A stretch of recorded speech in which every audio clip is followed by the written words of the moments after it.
It's September 22nd, 2025. I am at Joel Pearl, thejoelpearl.com on Blue Sky. It's time to get in the weeds. A marvelous Monday, but a muddy Monday. It just started downpouring here in Toronto. My gosh. It's not too bad, but I guess I'm stuck inside today. Jeremy Lambert's here. He's always stuck inside. It's kind of the virtue of the job. How you doing, pal? Well, I'm tired, but, we're here regardless after watching a weekend full of wrestling. How are you, Joel? You were outside, well, kind of inside, but also outside most of the weekend. So how are you doing? Great. Okay. You know what? I've covered a lot of shows. I've done a lot of these events. This was the first weekend where I've come out of it feeling like I really did do good work. And we'll talk about the fun stuff and the questions and all that stuff. But like, this was, to be perfectly honest, from a professional standpoint, this was the first weekend of wrestling events where I came out being like, I hit every check mark I wanted to hit. Literally the only thing that I didn't do was something that came at the cost of me, A, being really tired, and B, not knowing what the plan was. And that was the presser, because posting the presser to our YouTube channel. And that only came because I got back home. It was 11 p.m. I'd been up since 4 a.m. and running around all day. So it had been a crazy ass busy day. So I got back and I checked in on our Slack group and I was like, hey, I have this presser. I shot it in 4K. It is a 33 gigabyte file and I don't know where to put it right now. Do you want to cut it up? Do you want to just toss it all up there? And I didn't get an answer, and I also was falling asleep. So that's the only thing that didn't work out to anyone's favor. And and Sean was just like, hey, future, just post it. And I was like, oh, fine, that's fine. It's up now. If you want to watch the whole presser, it's shot. You can hear everything perfectly fine. And then, like I said, it's in 4K. It looks good. So other than that, Mystery was a lot of fun. Got a few interviews out of that. I wanted to do more, but there was a bit of timing, and it was also it was a long day for everyone. So there will be interviews with Evil Uno, Stu Grayson, and Simon Miller coming up. Why do I have Simon? Because we buried Sean Ross Sapp. As we should, ahead of Simon's appearance on the hump. So it's going to be stuff. And we did Uno and Grayson again because they're going to have a match at next month's mystery show in Gatineau for the mystery title. So they wanted to put that over, and I like those guys. So we did a quick half kayfabe, half how you feeling type of interview, and had a lot of fun. Stu gets in someone's face during the interview. It's very funny. Someone walks in front of the camera. I didn't even clock it, and Stu did, and he shouts at that guy, and it becomes part of the interview. It's very funny. And afterwards, the guy who crossed over was like, I'm so sorry, like I'm a photographer, I'm so used to just walking in front of this stuff and like not thinking about it. I'm like, it's fine, it made the interview funnier, better, and like don't worry about it, it was fine. But it was good. It was a really good time at Mystery, really good time at All Out. Got to see a lot of pals, didn't get to see everyone that I wanted to see. If I saw you, that was fun. If I didn't see you, we'll try again another time. But there were a lot of people in the building, so I think everyone understands that we can't all go through a sea of 13,000 plus people and find each other, but a lot of us did a good job. So good time overall. Feel good. I thought you did a fantastic job. Not just the presser, which we'll get to. That's the only reason you're here today, is because you did live up to your end of the bargain. Otherwise, you would have been banned from the show today. But what people don't see is all the videos that Joel took of the show, and that are, I think some stuff might be already up on the YouTube site, and some stuff might be up on scraps and everything. But Joel did take like a lot of videos and stuff that was helpful. And then you mentioned Mystery doing interviews and everything. So it seemed like on that side of things, I'm not fully privy to everything, but it seemed like you did good work there. But of course, the main thing was you asked the question. So let's talk about that in a second. First okay. of all, I guess we'll work our way backwards if people really want to go there, and we can do that. First of all, thumbs up on the video if you haven't already. We're gonna take a victory lap today with our pyro and our ballyhoo. There it is. And while we're at it, if you're leaving a thumbs up, you can go ahead and you can subscribe to the channel. Those are the free 99. If you want to support us with your money, you're welcome to, and we appreciate it. A super chat goes a long way. Any amount, get your question or statement read on the air. Louis saying, thank you, Joel. Well, thank you, guys. There was an opening. We'll talk about that in a second. And we'll get to Matthew's question in a second about the announcement. But thank you guys. Really appreciate it. Let's talk about it. There's a lot of fireworks. There we go. There you go. Was that 4 throughout the entire thing? Yeah, that was a lot. No, it was way more. That was a good like 10 firework blast going on there. We had the Cody pyro going for you, Joel. Thank you. Someone in the chat asking about Mark Wheeler. He was on the mystery show. Yeah, he got cut open. He's fine. I saw him backstage when I was doing my interviews. He was wrapped up around his head, and you could see a bandage, but he was okay. He was up and he was moving. There was no cause for concern. He was all good there. So thanks for asking. He's good. He's been on the show before, so y'all know who he is. Nice to see him this past weekend as well.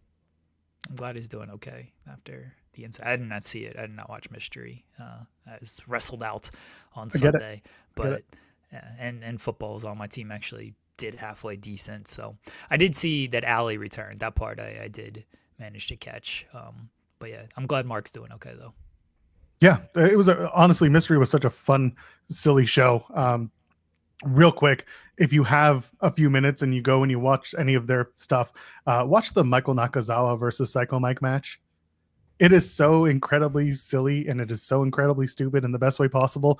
Those two guys were a lot of fun. Go check that out. The whole show was good for varying reasons. If you want like hardcore wrestling, it's there. If you want funny wrestling, it's there. If you want great women's wrestling, it's there. Alexia Nicole took on Emi Sakura, which was a really solid match. Good surprises. The main event, I think people were expecting like a bigger name, so to speak, but I also think that everyone was quite happy with the way that the entire show went, that it made up for any like shortcomings in the main event. Stu Grayson retained his title. The one big name who was not a Toronto-based name was Kip Sabian, who was on the show because obviously Penelope Ford was there teaming with Allie. And I don't think there's anything else from Mystery we need to get into. So we have all the time in the world today, especially because it's raining. We'll probably go long because it was a busy weekend too. Full disclosure, I messaged that Joel privately of like, can you go long today? I assume we're going to because there was a lot, and I could have just asked on air, but we do production meetings on air. We did start late because I was running behind. I think you mentioned that in the chat, but that was on me for running behind. All right, let's get into the press conference. That's what everybody's here for, Joel, because it was such a big topic on Friday's show, and it's been a big topic for months on this show since Blake Christian has joined us, even before Blake Christian has joined us. I'll try to set this up as best I can, and then I'll throw it over to you. If you missed Friday's show or missed months of this show, we all knew Joel was going to All Out. We all knew he would be at the press conference, and we all, mainly me, but all the people in the chats, I was the one who was going to institute a ban. And if you don't ask Tony Khan why he does not get Lovin' on Me by Jack Harlow from Blake Christian, you're a coward and you were banned from the show. I even had backup plans to try to get people to ask the question because I was so worried that you would not ask the question. On Friday's show, you stated, if there is someone with new music or something to do with music rights, that'll be my opening to ask. You messaged me after the Daniel Garcia match. You said Garcia got new music. There's the opening. And then we had Statlander get new music, and we saw the return of Tarzan Boy as well. And then Tony, during the press conference, mentioned music rights. And you again were like, I got the opening. I was getting so frustrated during the Joel attests to this because I was messaging him like, are they gonna call on you? Because Tony answers like 15 different, it's great to come to Canada. When are you gonna come back to Canada? I was like, can you stop talking about Canada? Some people were trying to ask like fine questions of like, when's Brick gonna return? When's Jericho gonna return? Well, we had great returns with Eddie Kingston and all this. I was like, okay, Tony's not gonna give you any fucking answer. Please just stop. Just call on Joel. For the love of God. Call on Joel. I was getting so mad. I was like, they're going to go this whole press conference. And I had, by this point, I will say, I had full confidence that if you got called on, you were going to ask the question. Because you texted me, you had your opening. Like, I was like, if Joel gets called on, he will actually ask this question. But I was getting so mad when they were not. And then I think it was Adam, like, we'll do 2 more. And then he's like, well, 3 hands are up. So we'll do 3. I was like, I know Joel's hand is up. At least he's told me his hand is up. If he does not get called on here, I'm going to go insane. I'm going to message Tony personally and be like, you owe us an explanation. A lot of explanations, but you owe us an explanation for all of this. Finally, Joel gets called on. He sets it up with music rights, what goes into someone getting a song by a well-known artist, what goes into Mikey Ruckus making it, what decisions do you have? It's a very good question. And you end it with, and we all want to know, when are you getting Lovin' On Me by Jack Harlow for Blake Christian? And Tony, after giving all of his hype answers of, oh, this person's returning, we had a great show, the numbers are great, the attendance is great, gave us some actual information. And we learned he tried to get to the rights to Lovin' On Me by Jack Harlow. And Jack Harlow is a coward, and now I will be aiming all my anger at him and tagging him every single day until we get this song. Great job, Joel. I want to point out, this is the best part. This is a question, obviously, that we've like seriously, but also jokingly wanted to ask in pressers for a while. Okay. And we've talked about it. We've been like, all of our friends, we're asking all of our friends, ask the question, and no one ever did it. And it's become this running bit, which is great. And I don't think anyone expected that we would get the answer that we got, which was an actual answer. Right. Somebody else could have gotten this, Joel. Somebody else could have gotten this very good, informative answer. And they were all too coward to ask it for themselves. It was very funny. So I'll take you guys back a little bit. So while I was sitting with media, I was actually seated with, so Simon Miller was behind me, and we were chatting throughout the show, but everyone else, like, I was in a really little space of media, and then all the photographers that came for the show were seated just in front of us, and all of like Ella and Alex and everyone that we know, like Connor Conman 167 on Twitch, they were all seated the section over. Even like John Pollock and all those guys, they were a section over, sitting, I guess, among 107, and I was in 108. So that was kind of weird. But I was sitting with a couple of guys from the local radio station in Barrie, Ontario, which is like about 45 to an hour out. Lawrence was also sitting with the media guys, even though he snuck in. So I only mentioned that because he's in the chat. So anyway, the whole time I'm sitting with those guys. And again, these are radio guys, so they work with music. And so we were kind of joking about like press conference stuff. And I was like, I know you guys are probably asking about local stuff, and they're like, yeah, we got to ask because we're local and blah blah blah, that's what the station wants us to ask, and those are the questions we can ask. And I was like, I'm gonna ask them about music rights, and they laughed. They were like, we've had this, I told them about this whole thing, like, we've got a bit, blah blah blah, and they laughed. They're like, that's a hilarious question, and I'm sure it'd be fun. So I was sitting with one of those guys next to me at the scrum, and there was me, and then, oh my god, I'm gonna forget his name, the guy who asked the final question of the night. I think his name was Derek. He was from Believe.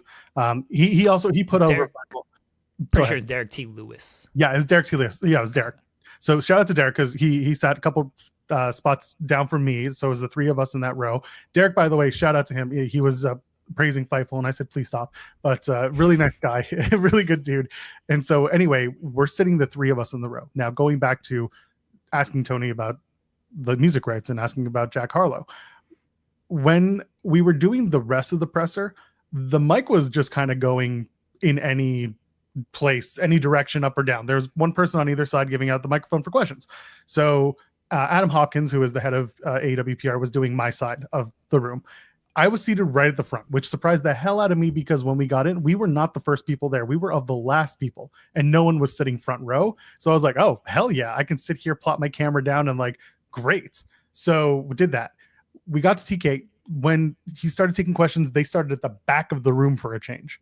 So that's how someone like John Pollock, who asked a really great question about the metrics for HBO Max, and then getting the follow-up, which I thought was he was great, where he's like, who does have the numbers for HBO Max streaming? Tony like really kept it like, it's really close and tight knit. I get it, fine. But like, I give Pollock full credit for just flat out just asking the question out of a bit of frustration, it sounded like, but he got it out there. But he was at the back of the room, John was. So I noticed Jeremy was texting me and he was like, "What's going on? Are they just not calling on you?" And I texted back. I was like, "No, they're starting at the back of the room, just working their way front because I guess they just wanted to work it that way." Me, the guy next to me, whose name I'm sorry I forgot, from Barry, and then Derek, we all had our hands up. And when they were getting towards the last few questions and saying we're going to ask the last few questions, I turned to the guys. I'm like, "Keep your hands up, united front. They will pick all three of us." And so we kept our hands up. And then when they said last two, Renee and Adam were just like, "No, we'll just take the three right here in the front because they've all been up for the whole time." So that's when we got to it. And like you were saying, the way I was able to set it up was TK mentioned everything, and everything else that I wanted was in there. Danny Garcia got new music, which, by the way, if you're going to produce new music for someone, maybe make it longer than 90 seconds because his entrance was longer than 90 seconds and they had to restart the music. That was a little awkward. Like you said, Chris got new music. There was the return of Baltimore. And again, he put it over and he made a joke out of like best music rights I ever purchased, right? Ha ha ha. And I was like, you got to. He mentions music rights. And at that point, it's very funny to feel eyes on me as he says the word music rights. It's like the guy next to me is looking at me. Derek's looking at me. The other guy from Barry is across the hall is looking at me. Ella's looking at me from the back. And Alex, Queen of the Ring, is sitting right opposite me on the other side, staring at me. And it's just like, I know. I got it. So then I get the mic and I get the question out. And it really was, I did want to know, because there have been a lot of licensed music being given to talent lately, which obviously comes with the production being ameliorated, made better in a lot of ways, but also just the opportunities that they've had to license music. And of course, I wanted to ask about our pal Blake. So I did. I got it all out there. And it was hilarious when he was like, "We asked." And I was like, "You what?" And then he had to clarify, like, we asked, he said no. And someone in the back who worked for the company was like, "Yeah, I think that's what it was." And that was that. And we went into the whole who gets what and where. I was happy with that question. There was a loud boo. I feel like it was Alex, like booing on the stream, the AEW stream. Like, it was very loud. It was the booing, the Jack turning it down, not like booing the answer or anything. But like when Tony says that Jack, didn't accept the offer, you can just hear the boo on the stream. Again, I'm pretty sure it was Alex, but maybe it wasn't. I don't want to out her if she wasn't the one booing. There were a few people who were booing, or at least were just like, kind of like, one was very loud. Yeah, no, one person was definitely loud, but it was kind of funny that it was just suddenly you heard the reaction from the crowd as if this was a big moment. And I'm like, I'm asking about music rights. I guess if it's that this show is so stupidly far-reaching amongst our media pals that this is what happens. I mean, it kind of is, because Alex and Ella took video of you asking the question because they knew what was coming and they wanted to film either you being a hero or a coward. So they knew what was about to happen. Oh, look, our show's very stupid, but we do have stuff that I don't want to say transcends the actual show, but it does get out there. It breaks out of our ITW shell. Yeah. I mean, we got friends in the media. They're all cowards, honestly, but Joel, not a coward out here. I appreciate you asking. The audience appreciates you asking. Again, I had full confidence Joel was going to ask after the music rights setup was there. I did not have full confidence that they were going to call on you, because I was getting I was getting scared too. I was, and you were just like, "Do they hate you?" And I was like, "No, they're just at the back. That's all." My wife can attest of like how frustrated I was getting as I'm listening to this press conference, and I am like, they are not calling on Joel. Tony's talking about, we're coming to Canada. We're going to come to Canada. I don't care about Canada. I don't care about your hype for the show. I don't care about your hype for these returns. I just want you to call on Joel. I was getting so mad. And then finally when they called on you, I was like, okay. I unplugged my headphones because I was listening to it in headphones because we had Wrestlepalooza on. I was like, Joel got called on. Like, this was a moment in my house that we had to gather everyone around. All 12 of the kids, like, kids, come on. Get here right now and listen to this question. And the kids are like, I don't get it. I was like, you don't understand. All right? This is a big moment for all of us. Okay? They didn't care. They were just like, all right, sure, Jeremy, whatever you say. I was like, no, this is the moment. I didn't even hear like his answer for the music rights until afterwards. I was so just one. I had to do the article of he didn't get the rights, but I was so like celebrate. People messaged me and they were like, this must break your heart that he didn't get the rights. I was like, no, I mean, it does a little bit, but I'm so excited that Joel asked the question and we got a legit answer. And I don't even care that the answer was no. If the answer was like, oh, we haven't tried, we need to, I still wouldn't have cared. That's I was just, by the way. Yeah, same. Like, I was just so excited that you asked and we got any type of an answer, that I did not care that Jack Harlow. Now I care. Now I'm going after Jack Harlow. But people were messaging me like, oh, you must be so sad. It's like, no, I was excited that Joel asked and we got any type of an answer. I was so surprised. I was literally expecting, oh, it's a good idea. We haven't really done that yet. But no, it was very much, they did it, which was hilarious. The Blake Christian tweeting about it was hilarious to me too. I retweeted. A lot of people were tweeting about it and tagging Jack Harlow. And now every day, every single day, I will be tagging Jack Harlow until we get this song. It might take me 13 million days, but I'm going to continue to tag. We're going to do it. We're going to go final battle. We're going to keep going. If we get it for final battle, perfect. If we don't, we're going to keep going. I was expecting some pushback from the internet. I didn't see any. You know what? I wouldn't care, but I was just, there's always that one question that people get all pissy about and you become the main character from. Like, I was like, this might be the one. I wouldn't have cared, but I was like, I'm surprised.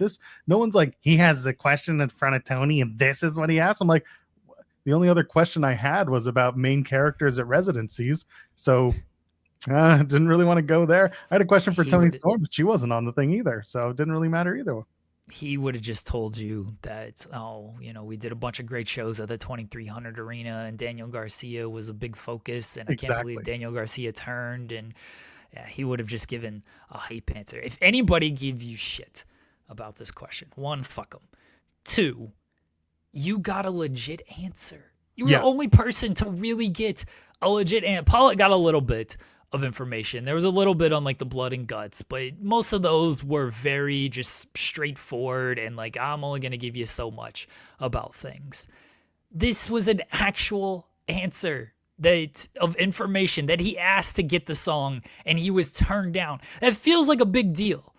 Honest, I know we're in our little bubble of like, we want the song for Blake Christian, but knowing that Tony asked for a song, let's pretend it's any song out there, knowing that he asked for this song for a wrestler and got turned down feels like a kind of a big topic to me. I know it might be, again, people might not care because it's Blake Christian and it's for Jack Harlow and it's whatever, it's music rights, but it's actual information. So no, fuck anybody who tried to say, oh, well, why'd he ask this question? There were a lot, not to bury anybody, there were a lot of other questions that got no answer, and I think Tony can only answer, we're coming back to Canada and we love Canada, one time, and that's sufficient. My favorite bit coming out of that whole media scrum was the London, Ontario versus London, England.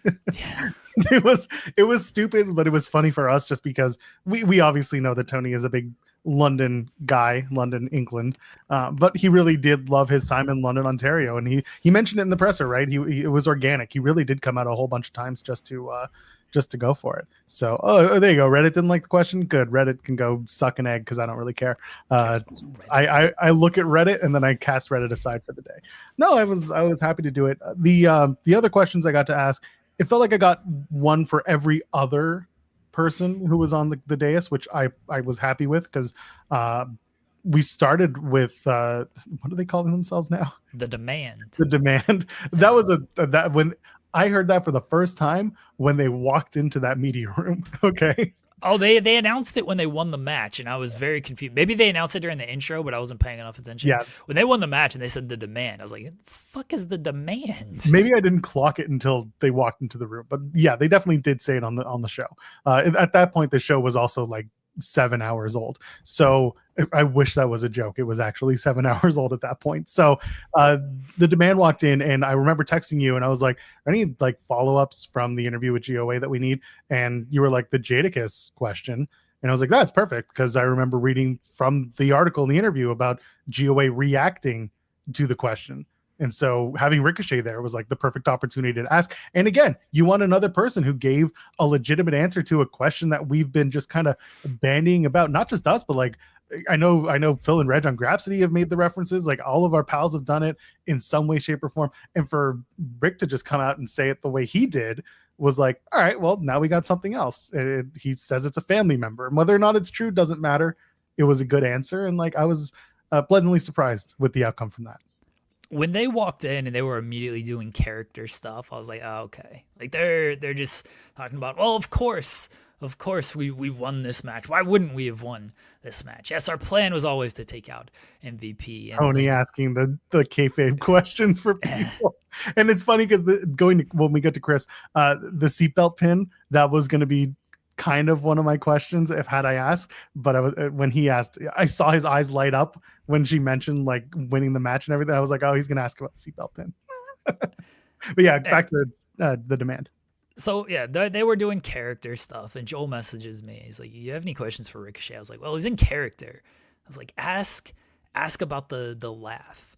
Because he's either going to give you a character answer and it's fine because there's no great question for people who are in character, and like they won a trios match. It was an important match and everything, and their pairing has been very good. But yeah, we just had Gates of Agony on the show, and if Ricochet is going to be on character, there's only so much you're going to get out of that. I was like, ask the Jadakiss, ask about the laugh and if it's related to Jadakiss, because you'll get a character answer and it'll be good, or maybe you'll get a real answer and that'll be good. And I cackled when Khan and Toa were like, we did tell him to ask. It's like, that's on us.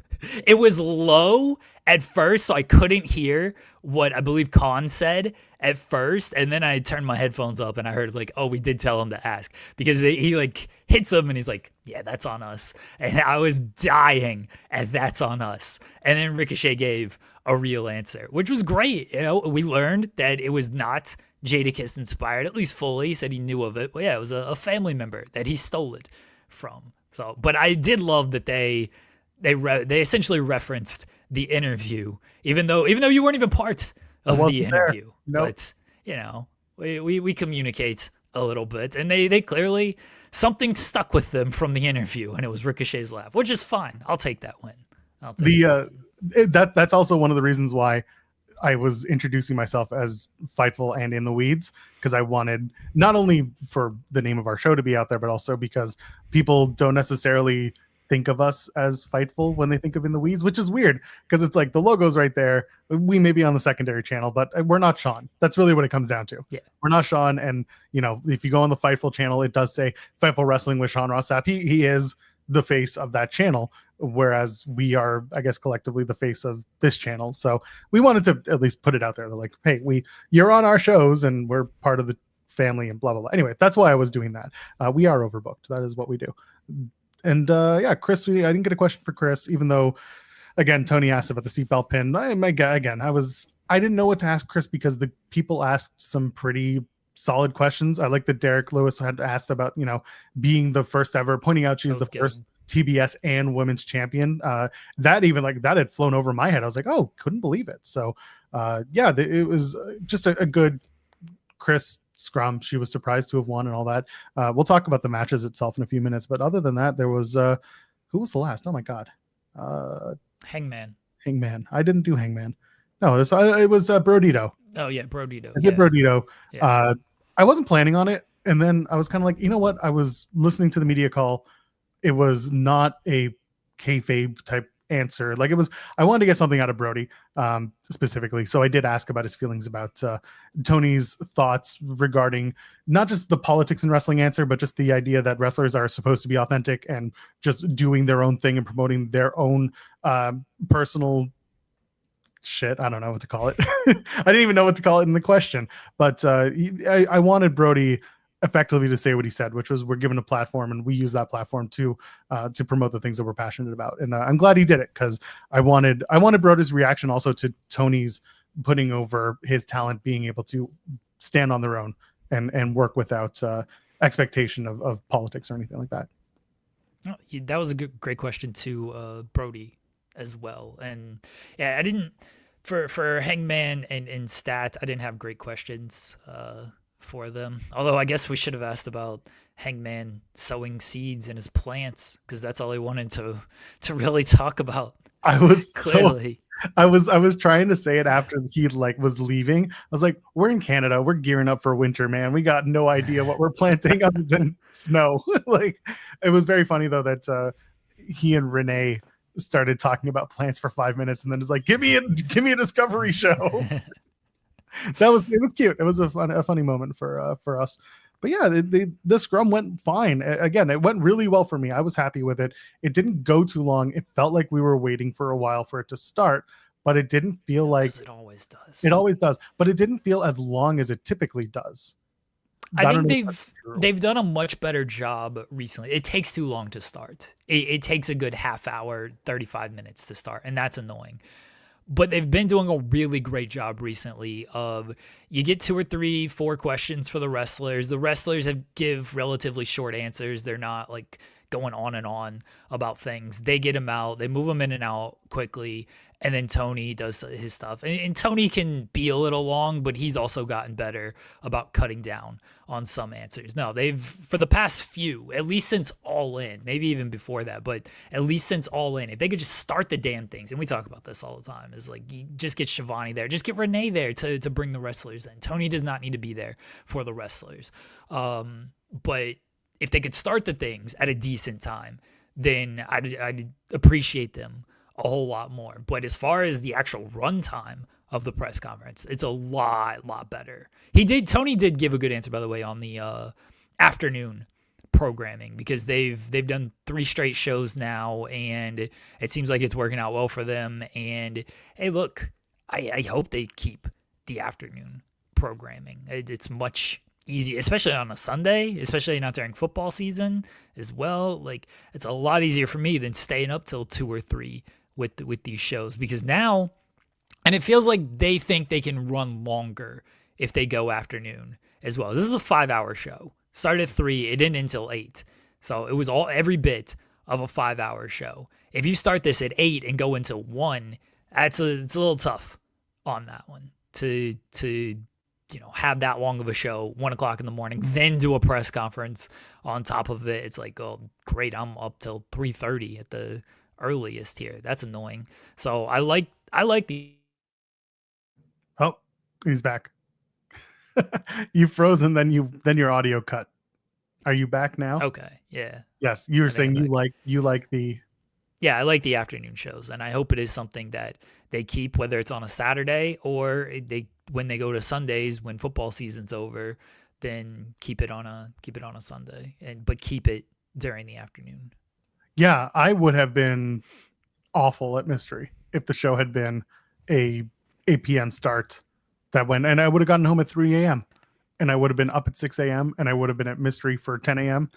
And I would have been an absolute zombie. I would have felt like garbage. So, like, I got to say, the fact that they moved the show earlier was always going to be advantageous for me. When it was announced, I was like of mixed feelings, but then I immediately was like, why should I care? Why should I personally care? Because I personally am going to get the highest amount of upside from this, especially because I know that I will be woken up early in the morning by my child, which ended up being earlier because he wasn't feeling great. So like I was already exhausted going into the show. So I was happy to start at 3. I was happy to be done out of the room by like just before 10 o'clock.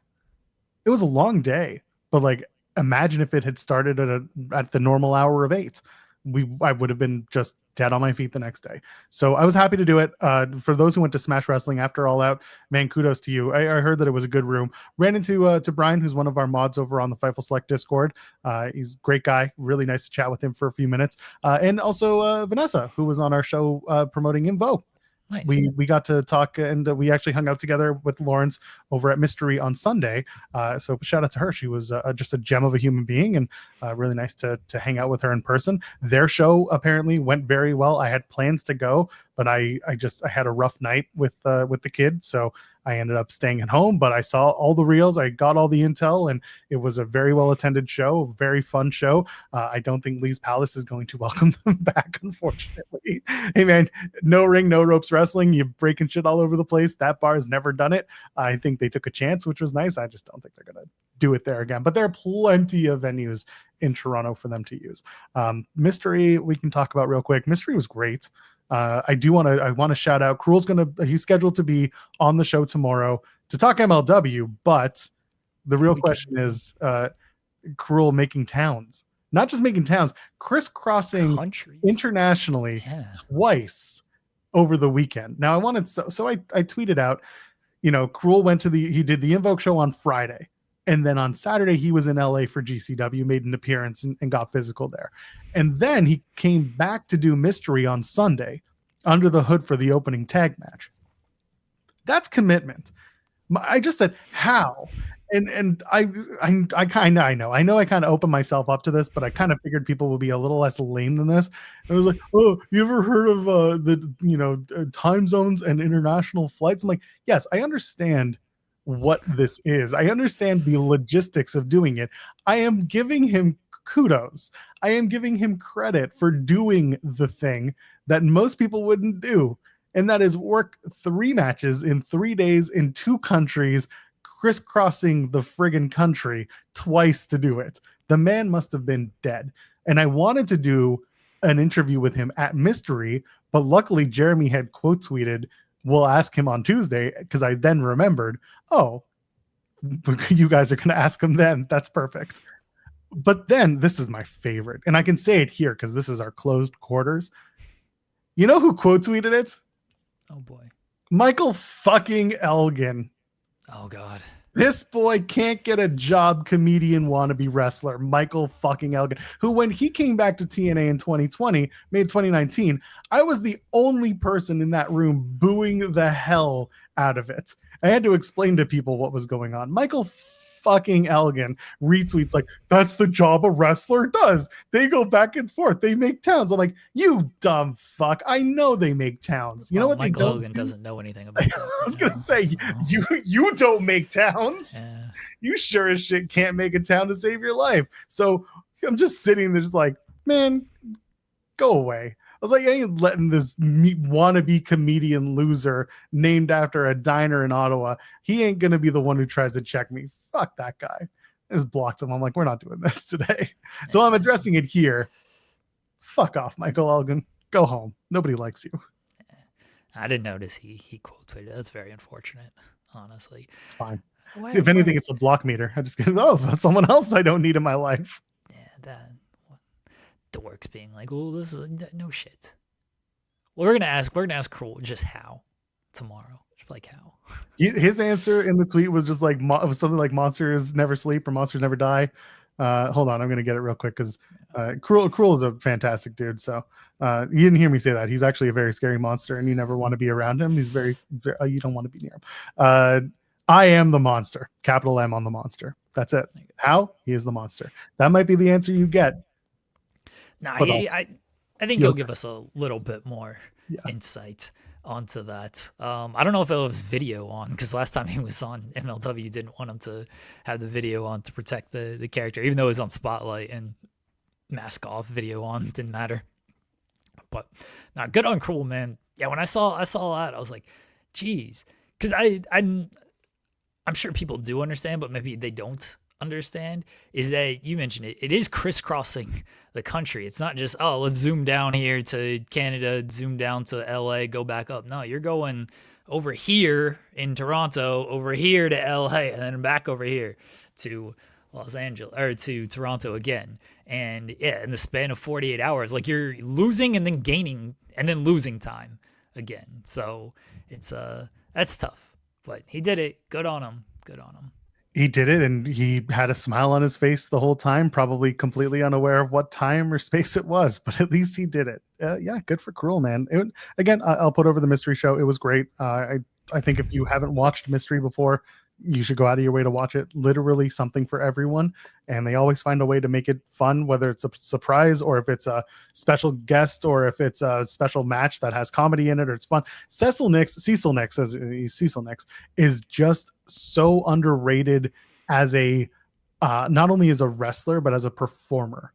And the match that he did at Mystery was again one of those silly matches where it was anything in the bag counts. So they started bringing out sleeping bags at one point. Sleeping bags. And there were things in the sleeping bag. Everything was, they brought out a door and the opponent puts a little baggie on top of the door and was like, it's in a bag. And the referee's like, it's in a bag, it counts. So suddenly he could use the door. It was so stupid, but it was so much fun. And Cecil Nix is someone that is very entrenched in the mystery wrestling, not only the lore, but also in the planning. So I shout him out because I wanted to chat with him. But again, it had been a late day. Everyone was so tired. He's the special guy that I want to talk to eventually. And it's not like we can't, it's just that we didn't have time at the show yesterday, but I'm putting him over now, giving him his flowers now because he deserves it along with the rest of the mystery crew. So yeah, let's is there anything else we got to get for mystery? Again, nice to see Allie. Wanted to chat with her, but she was running out the door, so we couldn't do that. Oh, Aubrey, real quick. So Aubrey Edwards made an appearance. She did the she refereed one of the matches. She comes out, does the thing, did a great job. And afterwards, they get to the intermission. She comes out still in her referee shirt.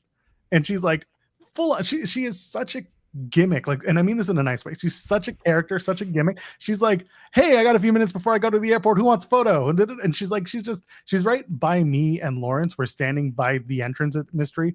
And we're just hanging out. That was just where we sat or where we stood for the show. And she's out there doing this. And then suddenly Lawrence and I are the ones taking photos for everyone and becoming designated photographer, which was hilarious.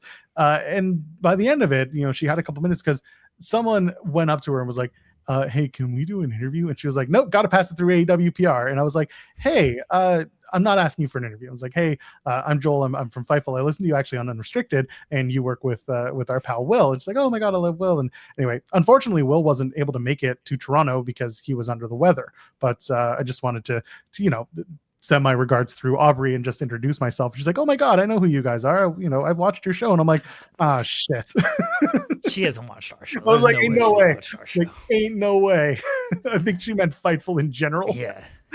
Like, nope. But it was nice. She was a sweetheart. I put her over for like being so energetic all the time and just loving the game. And I know people give her shit for what is essentially her being herself out there. She's very bombastic. She's very flamboyant in the way that she just is. But no, she was happy to be there. She was happy to make people happy. And she was heading off to the airport, so she didn't stick around long. It was very much like, hey, photo. You want them, you got them. I'll sign your t-shirt, merch, whatever. And then she got out of there. So kudos to her, man. She's nice in my book. I've never had a terse word with her, and she seems fine with me. So yeah, Aubrey's going to drop some ICW lore on Unrestricted. She's going to talk about Jack Harlow. Shit. Imagine. I've met Aubrey one time. It was at the Full Gear Scrum 2019. Very nice. Very, very nice. And yeah, no bad interactions with Aubrey. She was doing we danced. There's no video of this. But we danced with Nyla Rose because we were just talking music, and Nyla Rose came over and they were like, let's dance. I was like, all right, let's dance. And so we just started dancing with Nyla Rose. No video, thank God. Me and Aubrey are way too white for all of that. Yeah, Aubrey's going to start talking about Timecock. Oh, could you imagine? Imagine if she brings up Timecock. We are so screwed. This show's going to blow up in the worst way. We are... Hashtag better than Busted Open. Anyway, we should talk about All Out. You want to talk about the show itself? Yeah, it was 7 hours long. It really was. Again, being there live is always very different from watching on TV. I've listened to a few post shows just to see what the reaction was. I personally, I had a great time. I think having a crowd that actually, so let's dive right into the crowd conversation, because there were some people who thought that the crowd was not very loud. They were loud. There were down periods because it's a long show and people do get tired, but all in all, they were for it. They were up for it. So, yeah, the stream may have shown that the crowds weren't so loud. I've noticed from a miking standpoint, just to get technical for a second, they're not using parabolic mics. They actually have microphones on their cameras, not on the hard cams, because you wouldn't do that. That's in the stands. But any of the cameras that are roving around, they have shotgun microphones attached to them, and I guess those are actually catching audio from the ring and maybe surrounding. But I don't know if they have anything that's hanging from the rafters, so to speak, to mic the crowds. Places like WWE are using parabolic mics in the crowd where they can catch swaths of fans, and they also blanket some of the fan what should I say? Some of the blanketed fan reactions. You know what I mean? The 2K fans, if you will. Right. That and again, I don't personally have a problem with that. I think it's a mixing thing that is useful, but you should be getting more organic reactions. Anyway, crowd there was good. Honestly, I don't think that I don't think they missed on anything when it came to reactions, or when it came to just when they were quiet, they were either watching intently or waiting for the next moment to happen. And it was a show that had good moments. They hit every note except for one, and that one was no Chris Jericho. Damn. Well, that's of all the things you wanted. I know, but no, all in all, you know what? I think everything went over with the crowd. They were excited for the things they needed to be excited for. They were shocked for the things that they were supposed to be shocked for. And yeah, the reaction was good. People who were in our chat are saying crowd was really loud, and they were there live. So yeah, all in all, just a really well-run show. I think from a media standpoint, I think the show was well done. From where they seated us, from the way that they treated us, everything went well. So I got to put over AEW for not only the hospitality, but also for just the show going off as they had planned for the most part. Did you get water at the press conference? Okay, so Kimmy's like, you did it, and I had to keep telling her, I'm like, I didn't do shit. This is what happened. So I purchased a bottle of water for myself at the beginning of the show. Okay, I'm spending way too much on a bottle of water. $7.50 for a bottle of water. $7.50 should be outlawed. And it's a stupid bottle of smart water. So it's one of those, like, yeah. And someone in our wrestling media bubble, I'll add him. It's JPJ. I like JPJ. This isn't me knocking him, other than the fact that he once told me, I love smart water. It's the best tasting water. I'm like, it's water. It's fucking water. $7.50 Canadian. So that's probably about what, $5 American. Still too much for water. The only reason I got it was because I knew that I could take the bottle and refill it at the stations, and I did a few times. So I do agree with you, Major Blood, that it's a crime to be charging that much for water. It was like $9 for a soda. It made London, which was $5 for a bottle of water and $6.50 for a soda, seem tame by comparison. I was shocked and so upset. Anyway. I drank the water, and so I bought a bottle of water and I refilled it. I refilled the bottle before the main event, came back, had it for the scrum, and then Mark from Wrestling Observer, Mark Quill, who was there. It was his first scrum, by the way. So kudos to him. He did get a couple questions off. He saw that there was some water in the back and was like, "You think that's for grabs?" And I was like, "Well, if it's not, then they're screwing us." And then he went to the back. There were a couple production guys. There was also some food back there because they used that room for catering for, I guess, the staff. No corn this time. I forget what was on the table, but there was some catering left on the tables outside the media room. They had the bottles of water. They were not handed out to us. It was one of those things where if you wanted it, you had to go to the back and just be like, "Hey, you guys mind?" And like production's like, "Sure, it's the end of our night. Like, go ahead." So it was there, but it wasn't openly offered to us. That's still kind of a win. I give it a little bit of a win. I grabbed a bottle on the way out just to get my symbolic victory. Also, I think I kind of understand it too, because, and we're having a conversation about water bottles. They don't want crackling water bottles because it's the cheap water bottles, right? They don't want the crackle of people drinking and like crushing the bottles on the stream. For that, I understand it, and I'm not going to fault them for it. If they had bottles of the stupid smart water where it's like a much more substantial bottle, thicker. Yeah, they're thicker. You'd be okay. But you know, as old friends used to say, you get what you get, I suppose. Well, I'm glad there's a small victory into the win, into the water there. So, all right, there's the actual show, All Out. That was a very good show. The crowd, I didn't have an issue with the crowd. I thought they sounded loud all night for everything they needed to sound loud for, and then on moments where they didn't need to sound loud, they weren't very loud. But I thought the overall show was very good, and I mean, you know what we got to start with, Joel. The most important thing that happened on this show. I don't care about Hangman Page retaining the title in another great match against Kyle Fletcher. I don't care about Chris Statlander winning the AEW Women's Championship. Hashtag Joel was right. I don't care about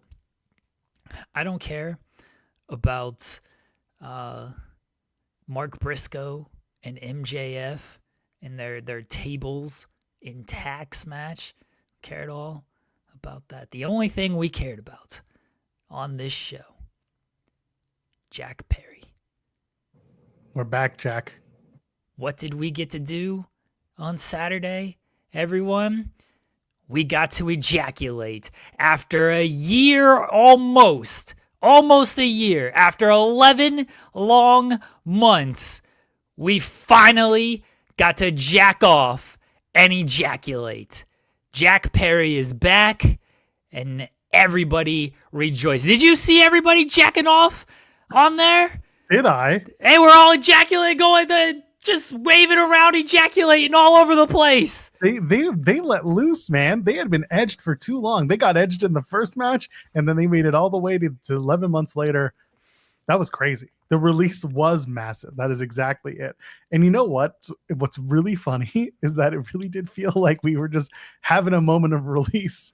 And they played Baltimore, and they brought out Killswitchosaurus, who takes off the belt, which is hilarious as well. The name of the episode today is, by the way, hilarious, because apparently I'm using that word a lot.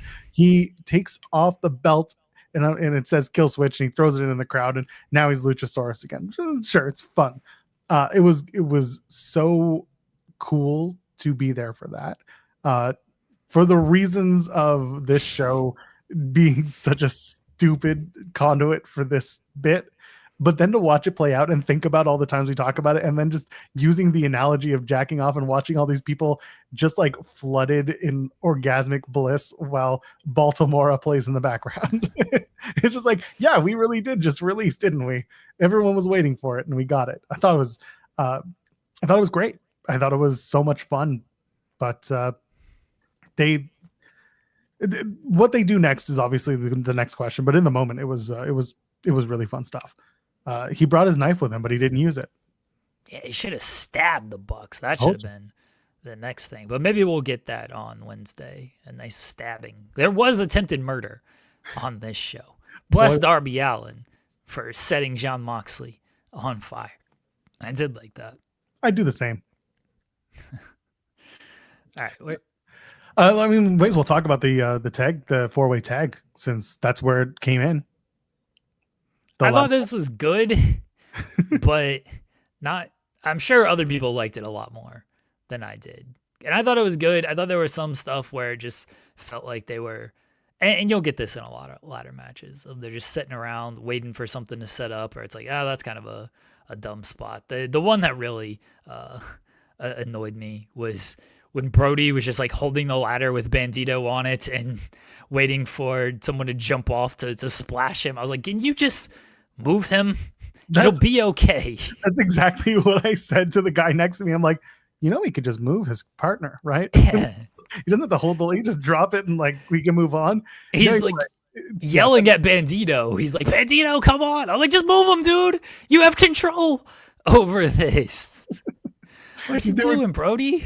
Yeah, there's definitely a few of those like setting up moments, and that's the problem with plunder matches, of which there were several. on the show. It is the setting up for a spot. And I get it. You want to do it safely and you want to make sure everyone's ready, but it's tough when you're thinking of it in your head. You're not necessarily accounting for the time needed to set up. So for that, it's like, it's one of those, I get it, but you could do it better. So I get where you're coming from. I thought again, a lot of these matches were fun if you're just sitting and watching. If you are there to do what we do, which is to critique the event and like point out when things could have been better, then yeah, 100%. There were things where we're just like, all right, we're waiting for the next big thing. There were moments where we were all sitting together being like, what's this for, or what's that for, or there's a couple of tables over there, what are they going to do? We were spot planning for them, and the only thing, this is what got us. A few of us were like, well, the ladders are so short and those tables are over there, and they were building to the Kevin Knight spot with the ladder bump onto the tables on the outside. I turned to the guys and I just said, they're probably just going to tip him off the ladder. He's going to bounce off the ropes and he's going to fall onto the tables. Like, oh yeah, that's usually what they do. No. Someone who was putting together the match realized that is the common trope. So instead they had the 4 men pull up the ladder and dump Kevin Knight onto the tables instead on the outside, which we all looked at each other and said, oh shit. Yeah, that's pretty fun. So there were those moments where for us it was just hilarious to watch and point out those little inaccuracies or those little weird wrestling tropes, in some case being broken. But yeah, the match itself was all in service of these guys looking good, wondering if Hechicero still has a head after taking. Yeah, that looked like it sucked. I'm watching it from not too far away and I'm like, he needs to take his head off. We don't know, by the way, if Hechicero is okay. We just don't know. But it was brutal to see. Yeah, but Brodito wins. They keep their tag titles. Again, the only thing that I was expecting was Jack Perry to aid the Bucks and then the Bucks to turn on Perry or something. If the Bucks were going to win, I'm okay with Brodito winning. It was one of those matches that was fun for fun's sake. I didn't think there was really any chance that Brodito was going to lose after getting the titles just last month. And clearly Tony's a big fan of them, and they've gotten over in a very short period of time. So I didn't think they were going to lose. And maybe that was my other kind of issue with it, is it did feel like it lacked some drama, as far as like, maybe because I just kind of figured that they were going to win. So I was like, I'm not feeling the this climb here that they're actually going to get the titles. So I didn't think it had maybe some of the drama that you would like from a ladder match. But look, the spots came off very well. You know, everyone did their job in the match. The Bandito moonsault to the outside with the ladder, which that was very fun in the press conference when Brody's like, yeah, he just told me, hand me the ladder. And he's like, this is going to be fucking awesome. I was like, all right, dude, you go for it. That was a cool spot. Again, it was a fun car crash little match. So I didn't have an issue with the match. It was some waiting and some just lack of drama for me. But overall, still very good match. Let me hit a couple super chats while we're here because we can catch up from the media call, or from the media scrum. Richard saying, loving the show today. Glad to see Ian's this happy. Well, we're happy. Most of the time we're happy. Today we're happiest because we got our way, baby. Valhub sending a couple. First one saying, shout out to the demand for holding up ITW lore. Hell yeah. That's what we want. We just want ITW lore to make it across every aisle imaginable. We're making it happen. And you got your finger on the button? I can. You're going to have to. Okay. Volib says Vanilla Fumble. I'm Vanilla, baby. Is what we call Jack Harlow. Period. End of sentence. True. That's it. Come on, Jack. We got one person helping us jack off. We need one more. If we hear it, it's going to be over, man. We do. We will have finished 2 stories in 1 year. Can you imagine if we get Jack Harlow, if we get this song? We've already finished a lot of stories when it comes to Blake Christian. We got him on the show. We got the question asked. But now if we like actually get the song, and we're taking full credit for it anyway.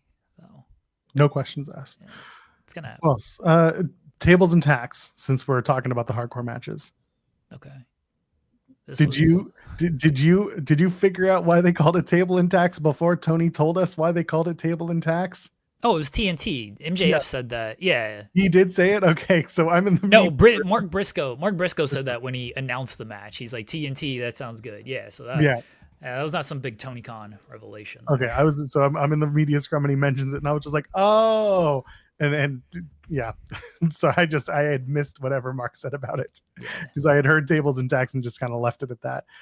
This match was bloody, brutal, but effective. I loved the opening. Mark just taking the tacks out of the buckets. Someone in the media scrum asking Tony, "Hey, you're a stats guy. How many tacks were there?" I couldn't stop laughing at that. The just using the tacks immediately made perfect sense. I'm glad he just turned it immediately into a death match, which ended up playing in really well to the spots they were doing, and they did a lot of the back and forth. You take tacks, I take tacks. We'll put them in your mouth. We'll put them in your ass. We'll put them everywhere we want them to be. And that made for a good match. They did so much tack work that eventually we turned to each other at the media section and said, there are tables in this match, right? We also made fun of the fact that it's a no disqualification match and they still call it tables and tacks. But anyway, but that's par for the course. MJF losing was the right choice and to be expected in certain ways. Mark Briscoe immediately turning back to wanting to feud with Don Callis' family is everyone gets stuck in the vortex. So here we are. I didn't really love that. But again, if he's going to do it to go back to the TNT title that he wanted to go after, then I see it and I'm fine with it. But it was just funny going from like, I beat a former world champion to Don Callis, you son of a bitch, I'm coming back for you. It's like, wait a minute. Well, at least, Fletcher's the TNT champion. Okada's the unified champion. So there's at least titles. Reason. Yeah, there's a reason to do it. It's not like he's just going after Josh Alexander. And when you saw, like Hudson's saying, MJF wearing white, when you saw him come out, you knew first of all, he's classic. I give Max shit for certain things, but I will never take away from his ability to tell wrestling stories and his ability to wrestle, period. And this was one of those matches where he proves it again, as he always does. MJF can wrestle. MJF can tell stories in the ring. He did a great job for this match. Mark Briscoe is a great guy to work with for a multitude of reasons. And for that, it was a well done match. Having Bryce in the ring wearing the stupid glasses and the knee pads and the arm pad, like basically everything but a hazard suit, which he's done before, was perfect. So glad to watch that match live because it really paid off for a lot of different reasons. Tax in your head is not a comfortable thing to do, but they did it. It was fun.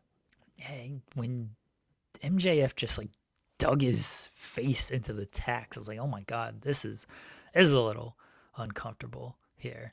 But overall, I enjoyed this match, and the use of the tacks was very good. I worried a couple of times, especially when Briscoe did the dive to the outside. Like, oh, those tacks aren't going to the front row because that might catch people with a lawsuit. There was a spot in the ladder match where the ladder like tipped over, and if the dude in the front row was standing up, he was going to get smacked by that ladder. Thank God he was not standing up, and he did not get hit. But I was a little concerned there with that. And then I'm glad Mark Briscoe won because Mark Briscoe winning was the right call. Very curious where MJF goes from here. I know he's still got the contract, so he can technically get a title shot on 1 week's notice anytime that he wants. But he's now lost 2 back-to-back big pay-per-view matches. So they got to, not that MJF loses anything by losing. He's MJF, and you can quickly and easily rebuild him.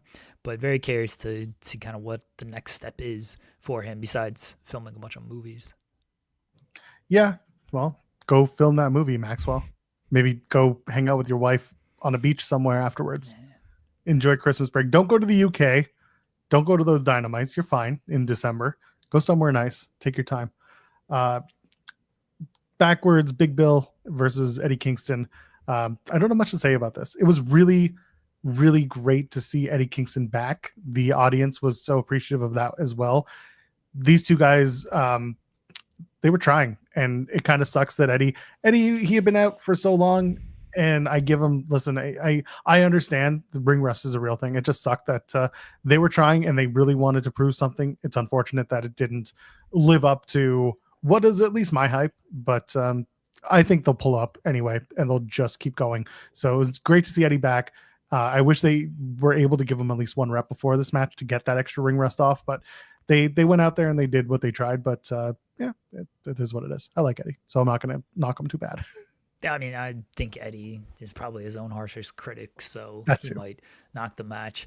Hey, he looked like a guy that hasn't wrestled in 18 months, and the finish unfortunately sucked because he kind of missed that back fist, and then they went with it. Probably should have just like picked him up and hit him with another back fist just to cover that one up. But yeah, it was a great reaction for Eddie, and it was nice to see Eddie back. And I'm sure like his promo work is gonna carry anyway, and he'll probably wrestle on Wednesday just to continue to knock off some ring rust and everything. So it was unfortunate that the match didn't turn out to be great, and because you would have liked Eddie's return match to be a little bit of a not so much of a downer in ring. The black hole slam spot, I was so scared for a minute. It looked like Big Bill almost let him go prematurely, but they picked it up. They got it. Again, it was just, yeah, it was one of those matches that I'm sure they both wish they could have back. And I'm sure though, I wouldn't be surprised if they try to run it again and it turns out a billion times better. But Hook coming out at the end, saving Eddie, looks like we'll do a tag match between those four guys, which again, don't mind that. And maybe there's a world where Eddie and Big Bill and Hook work together. I don't know about Brian Keith as well. I'm just thinking the New York collection. I don't know if that's something that they want to do or if that's where they could go with it. But Hook and Eddie is different and it could be fun. I think Eddie would add to Hook's presentation as much as Hook would add to Eddie. So we'll see. But I want them to get somewhere. And mentioning Hook's music, I agree that it's really not getting the reaction it should. I don't think people are acclimated to it yet. It's only been a couple of weeks. It hasn't been out for long. I hope it takes on. I hope it does. I was asked about this when I went to Dynamite in London, and I was like, they did it for the dark match, and no one really reacted because nobody knew the music. It's going to take some time, and I hope it comes back because it's not bad. It's just different. So for that, it's like I hope Hook is able to get it over, but it's not going to be the Action Bronson song. It's just not. It's not Hook's fault that it's getting no reaction. They switched his music. Yeah, it got no pop. No pop for No Hook pop. and that music. Just exactly, no pop. Just none. Beth Copeland got a pop though. Eventually, when she showed up. Copeland did get him. Yeah, once Stokely was looking at that music hit. That's when you knew. That's when you knew it was going to be Beth Copeland. Cope and Christian open the show. I'm waiting for you to come back. They take on FTR. Are you back yet? Yeah. Say that again. Oh, I was waiting for you to come back. Cope and Christian beat FTR. Yes, Beth comes out. That was funny. Just because I knew what it was. You figured out what it was once Stokely's looking that way. You kind of knew it had to happen. But yeah, it was good to see her. This is one thing that I was surprised people didn't ask in the scrum is what is Beth Phoenix situation. And that was, again, if I wasn't already set on what I was going to ask, then I'm sure someone would have asked it to Cope had he done one of these things, but he didn't. And I was kind of annoyed because if Cope had been there, I was going to ask about what he thinks his retirement or like the rundown to the end of his career looks like. And I wanted to see if he would push the 2027 agenda and see if maybe that would start, because we talked about that on Friday. So that's where I wanted to, but Cope wasn't part of the scrum, so it didn't matter. But Beth Copeland comes out, takes out Stokely. I was excited to see Beth. She's great. The match itself was really hot because two Canadians taking on two guys who FTR are a very, very good tag team. And they did all the right things. They hit all the right marks. It was a little comedic at times, which for a not blood feud, but like for a more serious feud, didn't necessarily need the comedy. But like Christian Cage is not a serious man. Let's face it. How are your fathers? Like, come on. How are your mothers? And the crowd chants, "Thank you. Thank you." He's our uncle. He's our father. Yeah. It's good stuff. It's good stuff. But yeah, and also Bubbles doing the opening for AEW All Out was a nice touch. I looked over up at the screen and I was just like, oh, that's cute. They got a Trailer Park Boy. And then he does the Green Bastard thing and I was like, oh, that's cute. They got a wrestling Trailer Park Boy. But and then Wendell Clark, I booed loudly and I yelled, "Go Send!" Oh, I almost didn't get into the arena for the show. By the way, Brian Danielson let you in. Brian Danielson let me in through the back door, through the stage door. No, I got to the entrance of to the media entrance, and two guys who work for Maple Leaf Sports and Entertainment were there. They were just heading in at the same time as me, and one of the two of them stopped me and said, "Excuse me, sir, you can't come in." I was like, "Oh, I'm with media." He's like, "No, you can't come in because you're wearing this Ottawa Senators pin on your jacket." And I knew what I was doing. I was actually wearing it because I was hoping Cope would be on the dais for the media scrum, because he'd look at it and be like, "Sends, really?" And it would have been a nice little talking point. But I was also wearing it because you go into the hometown barn with the opposite team, with the rival team's pin, and people were looking. It was fun. But bringing out Wendell Clark, and I was like, "Boo, screw you, Wendell." I almost got discriminated against, but then we joked around. I got it. It's fine. So yeah, the match itself, Cope and Christian, they win as expected, and all of this just to beat the shit out of everyone else. FTR still walks out on top. This finish was hilarious. Dude, Cope got his ass beat. Good. And then he just hits a spear and wins. WWE's back in AEW. The John Cena tribute ruled, by the way. All these dorks being like, "Hey, down the night where AEW had the best pay-per-view. Everyone's talking about a John Cena spot." I'm like, yeah, John Cena spot on an AEW show done by John Cena's most nefarious rivals. Good for him. I didn't have an issue with it, and people shouldn't have an issue with it, but of course they are. The match was fine. It was good. The finish is just so funny to me, and bless Cope, man, bless him. I assume now they're going to do some type of gimmick match, as we kind of alluded to on Friday, because of everything that happened in the post match. It feels like Beth was only there for this match, at least for the time being. Maybe she does something a little extra afterwards, but at least for the time being, it felt like she was only going to be there, and that's why they did the angle afterward with the spike pile driver on Beth to kind of take her out. I would assume that's why they did it, because she's only there for kind of a one-off at this point. So it was a good match, but man, the crowd loved it.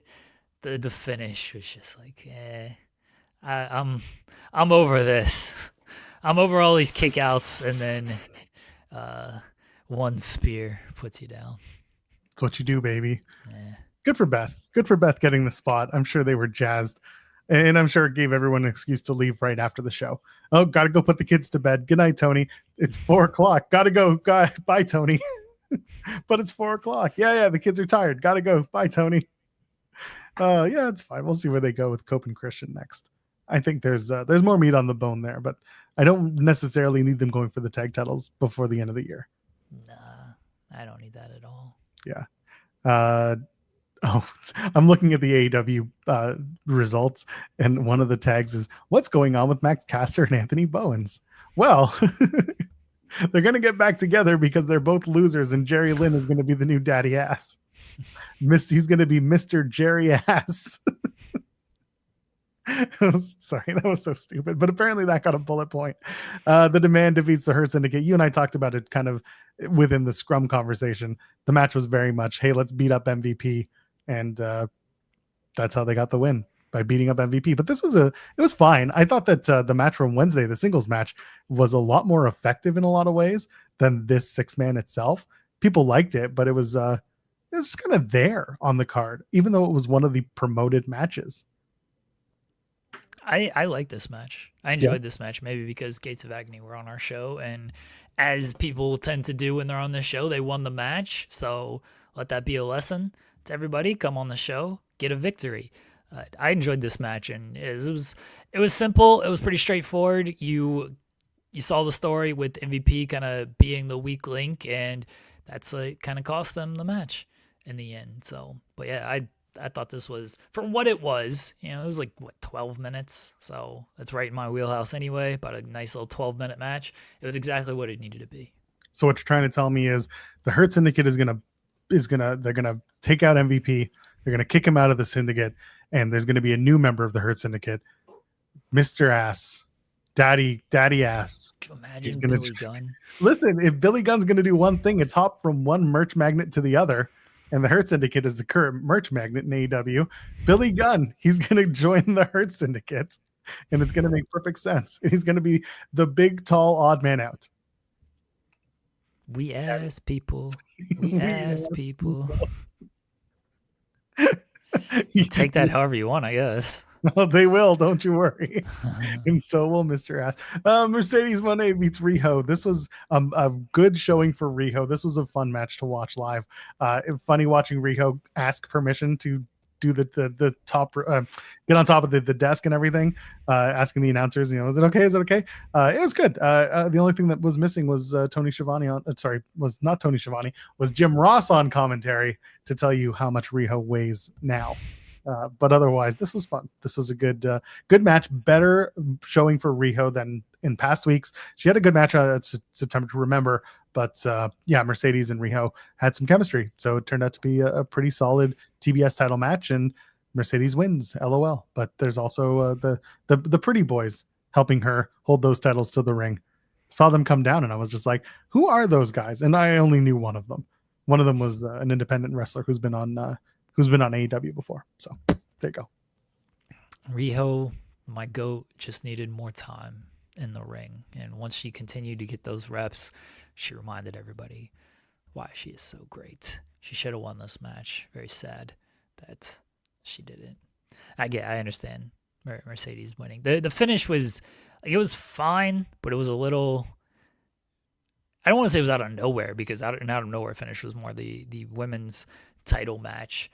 It just felt like it was a little quicker than, I don't know, you don't need to do like 100 near falls or anything. I did like Mercedes cheating, raking the eyes and then going into the lung blower and the money maker. I did like that to show like kind of the desperation from Mercedes in this. And yeah, I thought it was a good match though. Perfectly cromulent. It's perfectly fine. No, it's fine. It was good. I'm curious who goes after Mercedes next, and we'll get to that in a little bit. How about that? This was one of the best matches, if not the match of the night for me.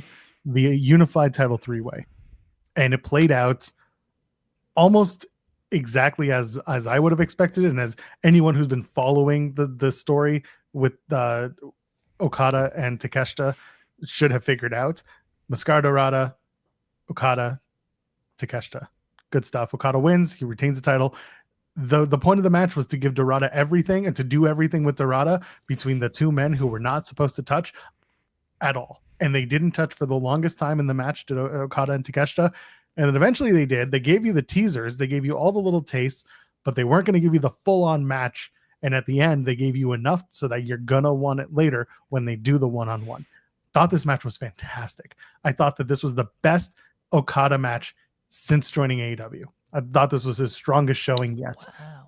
I do. And maybe it's because I was there live, but I really thought there was just a different level of work from Okada in AEW than we've seen since he started. And the three ingredients mixing together, they're all coming from different but similar worlds of wrestling. And for that, the chemistry was there and it worked. So no, kudos to all three guys. They all did a really good job making you not just believe in the opportunity to have a new champion.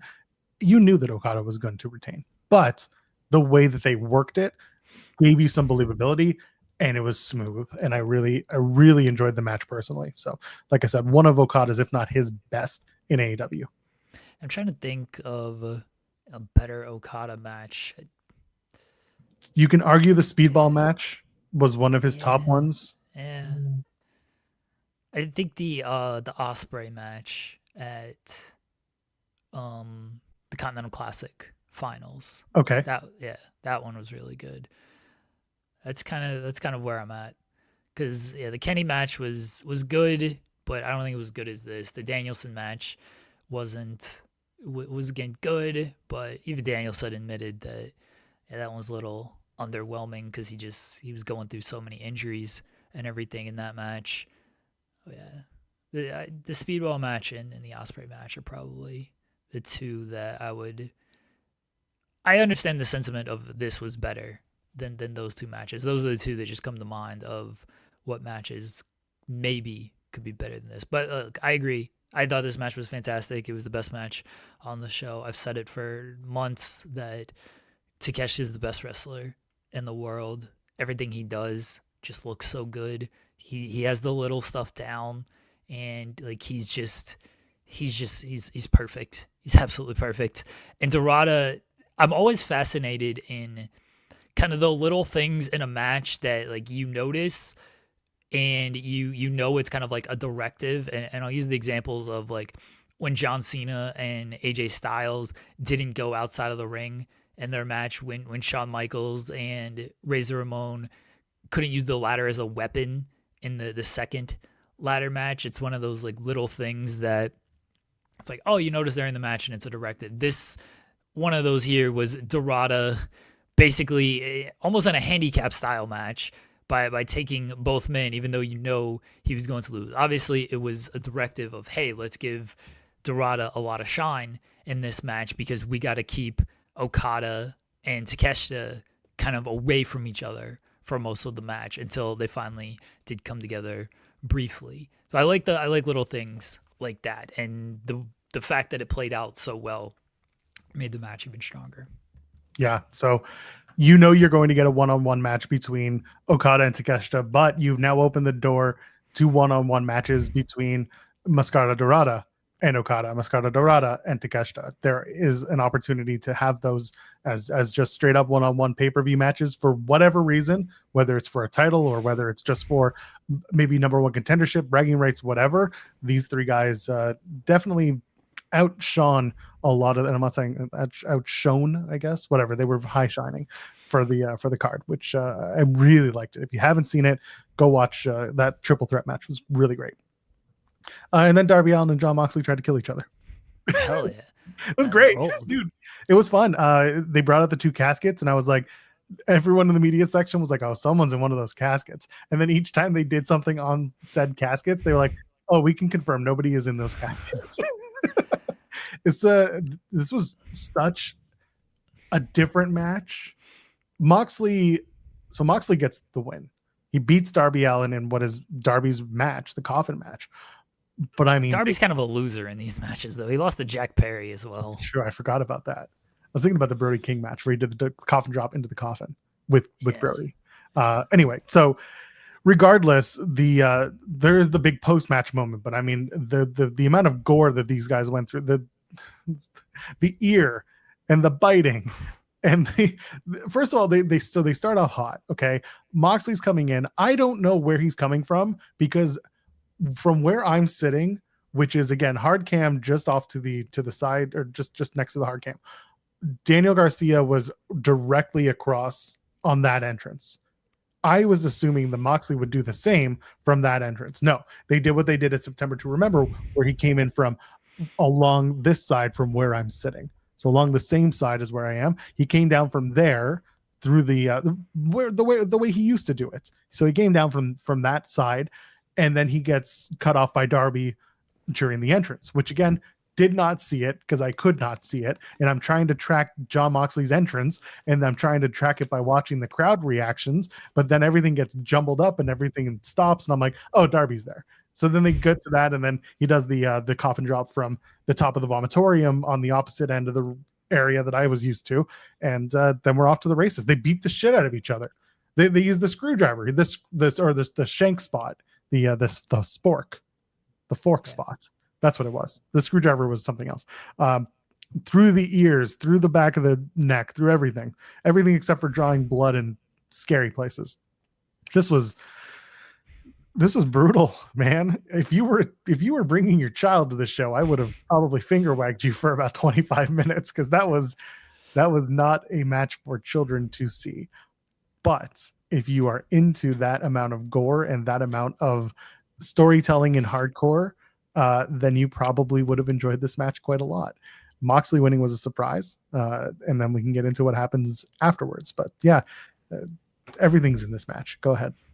The Darby tope to the outside, where he killed himself and Moxley into the casket, he does that, and I don't know why anybody else bothers to do a tope, because you see the tope and like, oh, let's lead with our hands, and then you land on your feet and everything. It looks just so like you're just pushing the guy over. It looks so weak. Darby doesn't give a fuck. Darby's going 100 miles per hour and just launching himself into his opponents. Like, yeah, that's the way to do it. And he's always done this, mind you.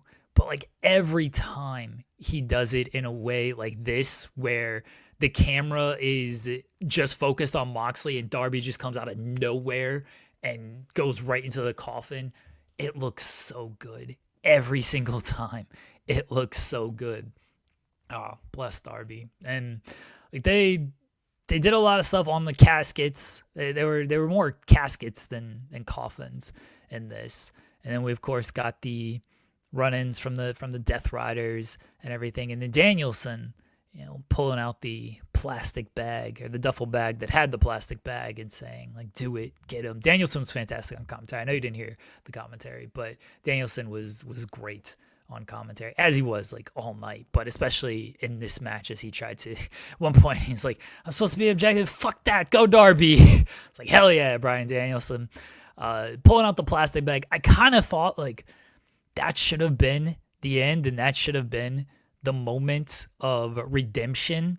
And obviously it wasn't, because Pac, who I thought it was Kyle O'Reilly at first. I was like, Kyle O'Reilly, because the hair was just short. Yeah. And like he just looked weird. And I think Kyle O'Reilly even has like the shaved head now. But I was like, who the fuck is this with this hair? So it was Pac. But Pac returning, the razor's edge onto the coffin on the floor. That looked brutal. Absolutely. I was like, oh, it looks like it sucks so bad. And then, yes, he got put in the body bag and then into the coffin, and the broken coffin was closed, and I guess it still counted because the door shut even though it was broken. This match might not be for everybody. This match was for me though. Loved the near murder on this. And we'll talk about the backstage stuff afterwards, but as we're watching the match in the media gallery, well, it's not in the stands, a couple things. One, the Pac reveal, I guess, even though he wasn't wearing anything other than his street clothes and a new haircut, it confused everyone because the haircut. And then again, I'm sitting with Simon, and Simon's just like, I've known this guy for a while. I've never seen him with short hair. And we were just like, yeah, that is a good point. It has been a very long time since he's had any form of short hair. We were all confused. We were all like, who is that? And I kind of looked up. Someone said Pac, and I was like, oh yeah, he's back. Good for him. And that's when I started filming it, because I was like, oh damn, I forgot. But good to see Pac back. Good to see him part of the Death Riders for now. And the coffin was so funny. They undo the bottom rope, right? So they loosened the bottom rope so that they could get the coffin in.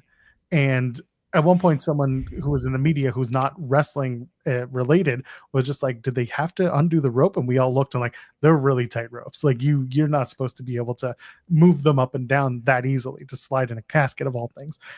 And then as they're sliding it in, someone asks like, do they really need 6 of them to slide it into the ring? And I was like, have you ever been a pallbearer before? And he's like, no, actually I haven't. I'm like, oh shit, that feels real bad for me.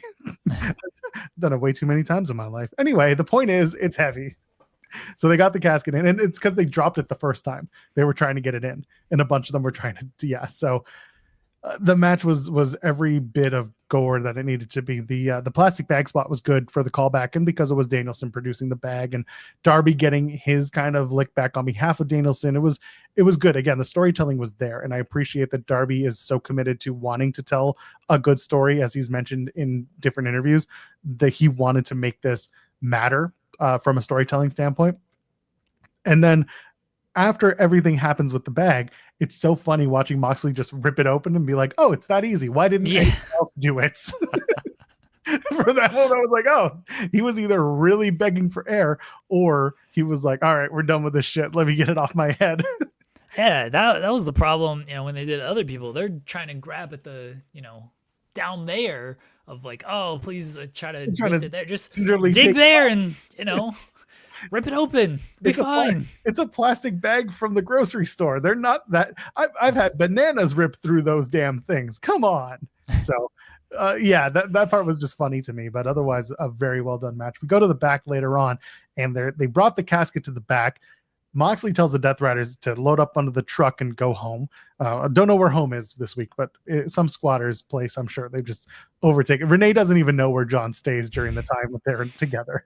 She even, by the way, the media scrum, she's like, not a great night for my family, but a great night overall. That popped me a little bit. So the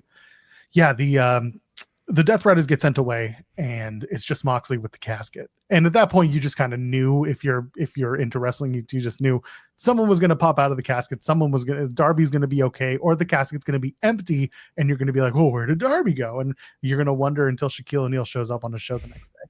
So they open up the casket, and of course, Darby pops out with the from the duffel bag, from the body bag that he'd been put in, and the fight is on. And then he goes to light John Moxley on fire. The way that Moxley got into the bag and had to get stuffed in and zipped up, two things. One, I thought it was a pre-record. And I thought it was a pre-record that was stitched together from two different parts. One of which was, since Moxley was face down in the bag, I thought they had a body double made so that they could burn it. And then they burned the damn thing, and then they put it out. And guess who's walking his ass out of that stupid body bag? John Moxley, who had just actually set on fire. Yeah. Just like, all right, I guess health and safety doesn't matter. Fuck John Moxley ain't using a stunt double for this shit. No. I thought maybe they had like a fake bag double. You know what I mean? Nah. Anyway, so Absolutely not. Moxley's like, yeah, set me on fire. I don't care. they just burned him.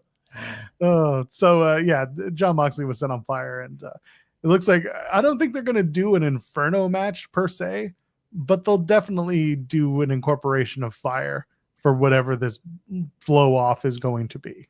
Moxley's dumb as hell for sending away the Death Riders. Like, yeah, he's dumb. Let him stay there and then just keep beating the shit out of Darby. Do whatever you want to do to him. It's a 6-on-1 at that point. I don't know why he sent them away. He got what he deserved on this. I'm glad that Darby Allin, not a coward, and lit that man on fire.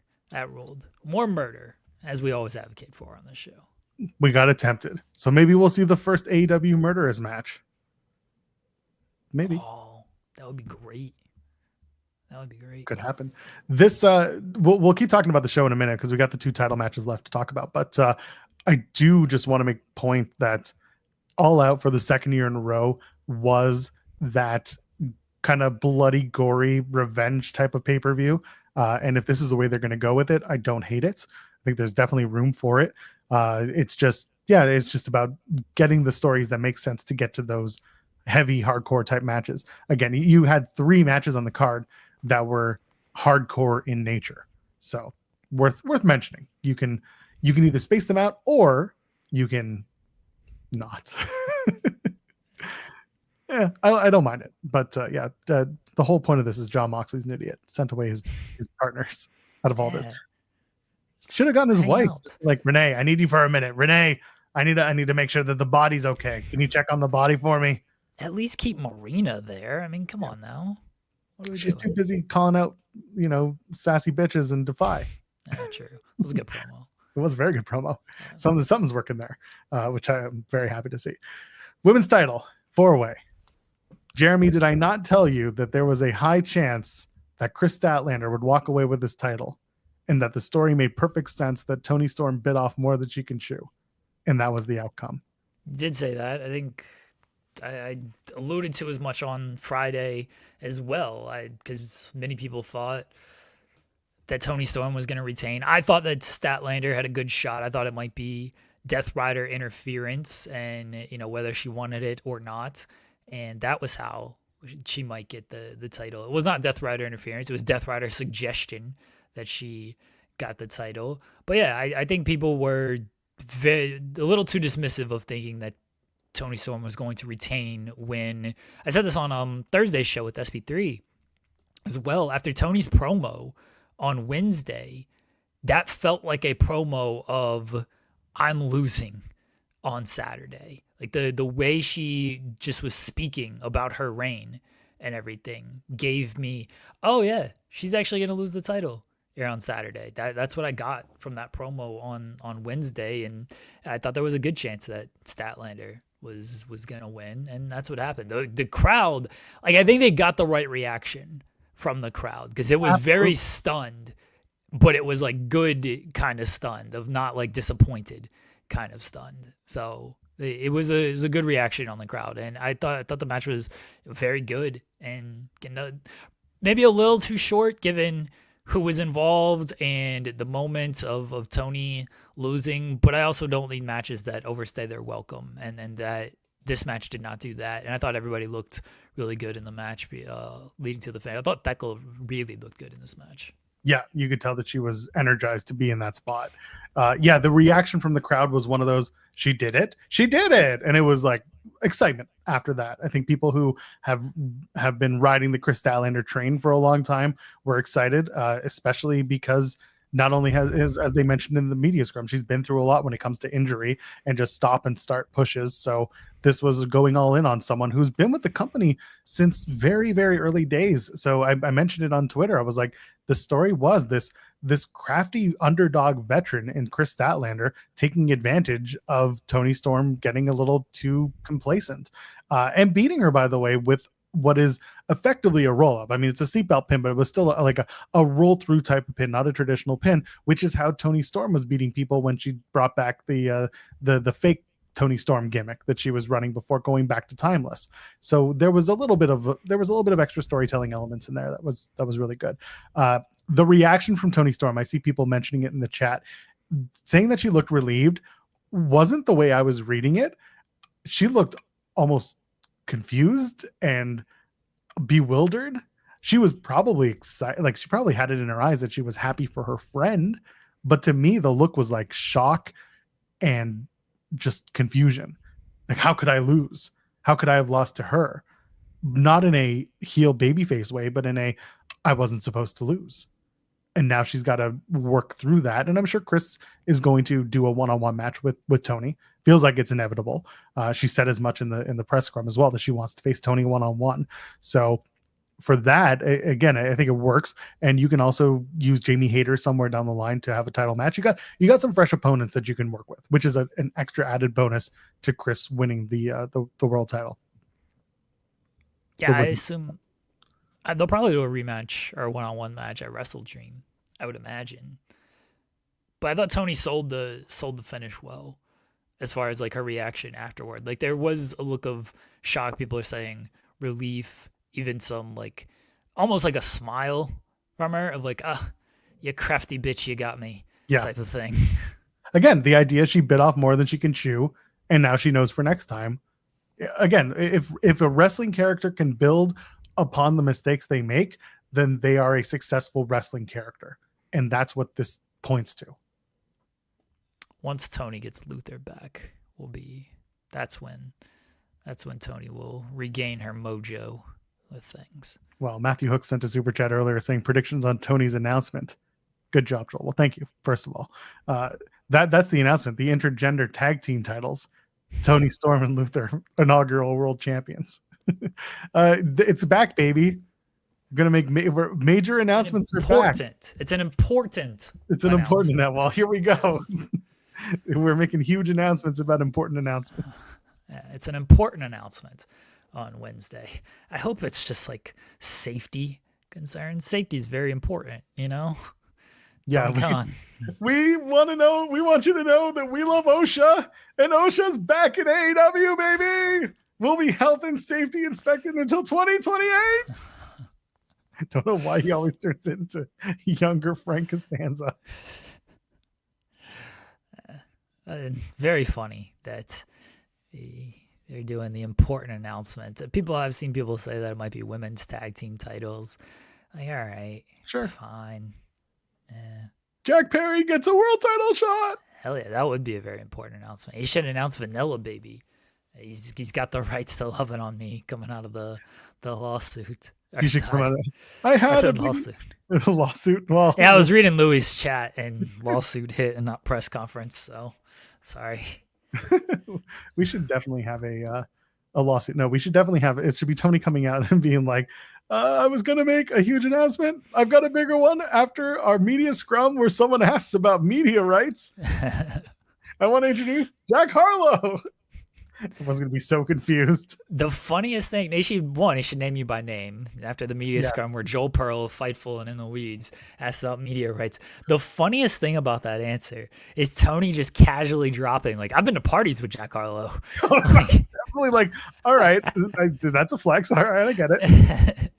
Him and Jack Harlow hanging out at parties, just amazing conglomeration of people there at these parties. Conglomeration is right. Orange Cassidy coming back. Hell yeah, I'm very excited for that on Wednesday. Although if you ask Tony, it's not Orange Cassidy. We don't know who it is. Fuck you, Tony. Stop belittling us. We know what this is.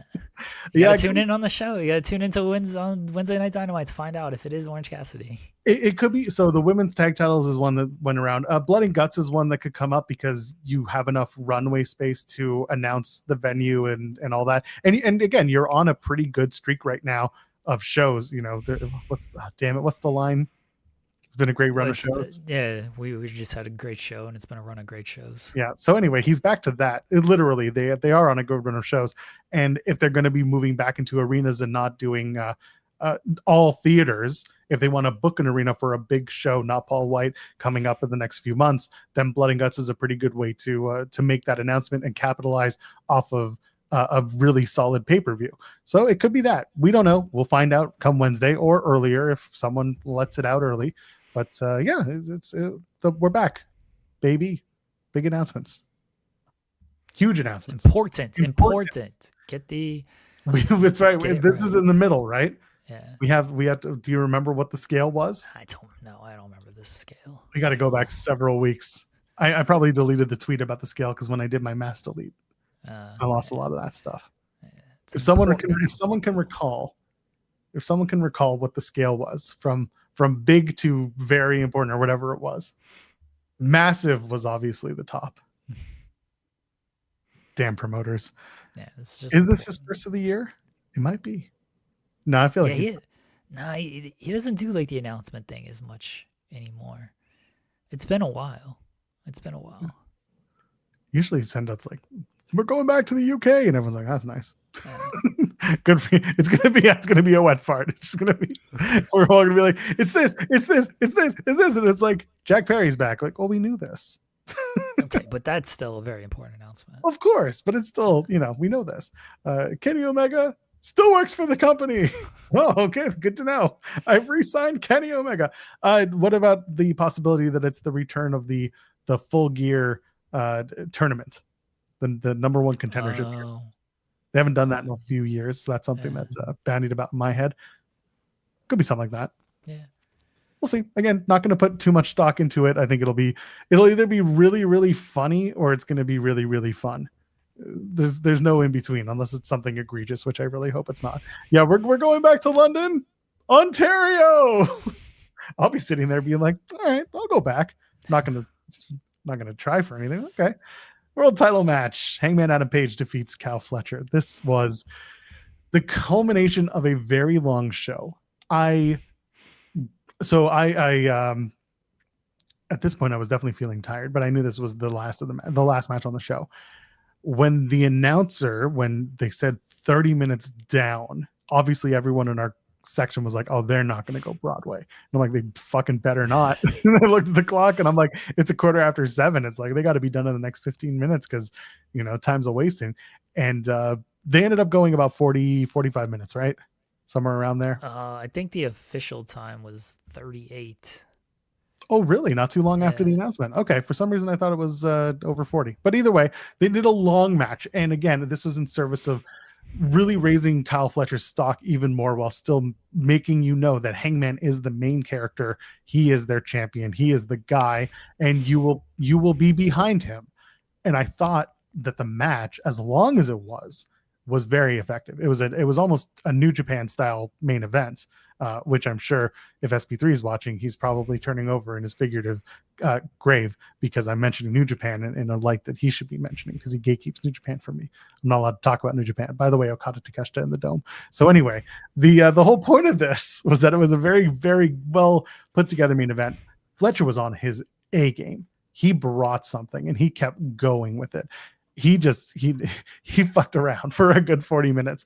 And yeah, I thought that Hangman was also game to do it. He took a lot of offense. That part I didn't really love as him being the champion. I kind of hoped that he would have a few more hope spots as the babyface and as the world champion. But again, I saw that this was all in service of elevating Fletcher further, which they've been doing. And he is a guy that you want to make hot. They gave you some really decisive near falls and some really believable near falls. And I have also decided that Kyle Fletcher has no neck. Thank you. That because him taking that big pressure, whoo, buddy, I was scared for a minute. I hate high angle neck impact, but he did it. That was good stuff. The big pressure and the top rope dead eye. Yeah, the top rope they dead eye sucked. Yeah, they both looked like it sucked. I thought this was an excellent match, maybe a little too long, and I didn't need the table spots when I'd already seen so many stuff on the table.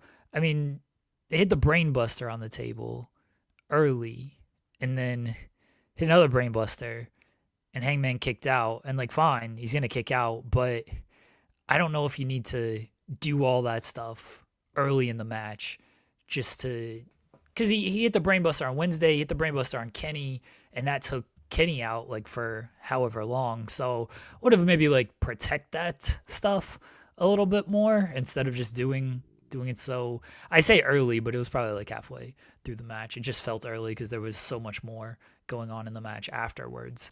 But I like that Fletcher threw everything he had, and then he had to go into his Osprey bag to try to end Hangman, since even though Osprey was somebody who lost to Hangman in the finals of the Owen, and then Hangman going into his Kenny Omega and Swerve bag was really nice as well. I thought they told a fantastic story, and I thought it was an excellent match. I would have shaved off a little bit of time and probably cut out the brain buster and the table spots in general when there were already so many table spots. But I know the table played a factor into the lead up to this match, so I get it. I need the brain buster stuff with the Fletcher hitting that and Hangman kicking out, because I think you do a disservice to the move and the impact of it that you set up for previous weeks if he's just gonna kick out at 2. And it's funny thinking about how long that match was. Part of it was, at least from our perspective, watching from media area, we were all talking about what had just happened at Wrestlepalooza in the opener. Oh, and this I think crossed over the first maybe 15 minutes of the match, give or take. Yeah, because this went to 8, and so yeah, it was definitely some crossover. The first hour of Wrestlepalooza was one match and entrances. Yeah. So as we were kind of all talking about that and just kind of reacting to that, we were then locked in for the rest of the match, which I thought was I don't think it was planned at all to be this way, but it was like an unexpected ad for AEW, right? It was kind of like, well, their first match really sucked. Oh, wait, these two guys are doing something really cool right in front of us. Let's go back to focusing on that. Because, you wanted to know what the John Cena match was going to turn out like, because it was the talk of the town, at least from that PLE side of things. So, overall, I mean, by the time the match was done with Hangman and Kyle Fletcher, we both knew that it had been a really, really well done match, and we knew that Hangman was going to win. I see Major Blood in the chat saying he wouldn't have hated if Fletcher had pulled out a shock win, and I think that the crowd also would have been behind it. They would have been shocked by it, but they had also just seen the Chris Statlander win, so it wouldn't have made sense. But overall, I mean, again, the show, we got there just before 2:00. We did not leave. If you were there for the show, you didn't leave until after 8. If you were there for the scrum, we didn't leave until closer to, almost 10:00. And as a result, it was just a long day. But overall, I think everything went really well. I think the show went off really well. It was, yes, long, but very effective. And it didn't feel like it really overstayed its welcome. So for that, I thought, good experience, great show. Yeah. Bog saying the petty callback point. This is why the time pushback was correct. It worked. Can you guys apologize? And we mentioned that the afternoon shows are better. My point with the pushback is they were there first. They shouldn't have gotten bullied out of the spots. I understand why Tony did it. I do think it was better overall for the show and for wrestling fans. I just think he should have held firm and said, fuck WWE, and you're not just going to take this time spot for me. But they may have indirectly done him a favor because the afternoon shows have gotten great feedback, and I hope they go to more afternoon shows when it comes to this. I said this on Friday. The afternoon shows allow them to go longer, and I'm more accepting of these longer shows when they are in the afternoon because I don't care if they go 5-6 hours. That's fine by me. But then start it at a decent time. I don't want a 5-6 hour show that starts at 8 o'clock. Then I'm burnt out because it's 1 a.m. here, and that's just too much for me. But if you do a 5-6 hour show that starts at 3 o'clock, it's over by 8, and I'm fine with that. So I love the afternoon shows. I really do. It's much easier for me as a fan. What? Chad is calling out this guy whose name we never pronounce properly. MCASP. MCASP, but it's PDO. But then they're saying no mercy. No mercy. I'm pretty sure they're just talking about No Mercy on N64. No, I'd like to believe that they're just calling him that. No. Because Bugaboo Jones says it's a video game. No, I like mine. They're just talking about the video game, Joel. Don't make this into something that it's not. It's just funnier to think that's what it is. Stop it, Joel. Knock it off. Sorry, you were making a point. I like the afternoon shows. That's my point. And my point originally was Tony shouldn't have gotten bullied off the block. And I still stand by that. Yeah. Again, it was really funny going through that experience, I guess it would be, of when there was talk of them moving earlier and whether or not they should do it. And I started with, no, you shouldn't move because Tony and AEW, they were here first. So why would you do it? Don't be bullied off the spot. And then the more I thought about it, I was like, wait a minute, idiot. This is going to help you. This is going to make your life a billion times easier. And then immediately I was like, yeah, there's no reason for me to fight this. I changed my tone quickly. I really did. If I did push back initially, it was just because I was in 2021 Tony mode where it was like, I'm not going to put up with this shit. Instead, I realized like, no, let's go to 2025 Tony, who has been much more measured in his response and much more stay the course, do things my way, do things the AW way, and don't worry about the competitors. And for that, I was like, no, this is great. Earlier shows are fantastic. Tony pointed it out, and I think he was right to mention this. The man loves London. He loves the UK. He loves Europe. And for him to be like, yeah, you know what? If we start the shows at 3 o'clock here, it's accessible for those who are in the UK. It's at 8 o'clock start time. Why wouldn't we want that? Why wouldn't anybody want that? So and he had it for Forbidden Door because that's where they were. They were geographically in the UK, so they could start the show on time in the UK in the evening and then started in the afternoon here because of the time changes. So for that, it was advantageous. AEW got the start of the day and they set the tone. And we'll talk about Wrestlepalooza for a few minutes after this, but I think a few minutes. I got a lot to say. I mean, we will get there. It's fine. We are going to go long, get it together. So for that, I think there is credence to the idea of staying in the afternoons if you can, when it makes sense. And just do your shows. Do I want them to start doing 5-hour shows again? No. I think that's the one thing that I wish AEW and Tony would kind of step away from, being like, oh, it's the afternoon, so we have all the time in the world. It's like, but you don't, because you really do. You can burn out a crowd. And I understand value for dollar. And I understand wanting to give fans everything on these shows. I really do. I really get it. But there will come a point where it's like, if we're starting at 3, maybe we should expect to end at a more reasonable hour than 8 o'clock.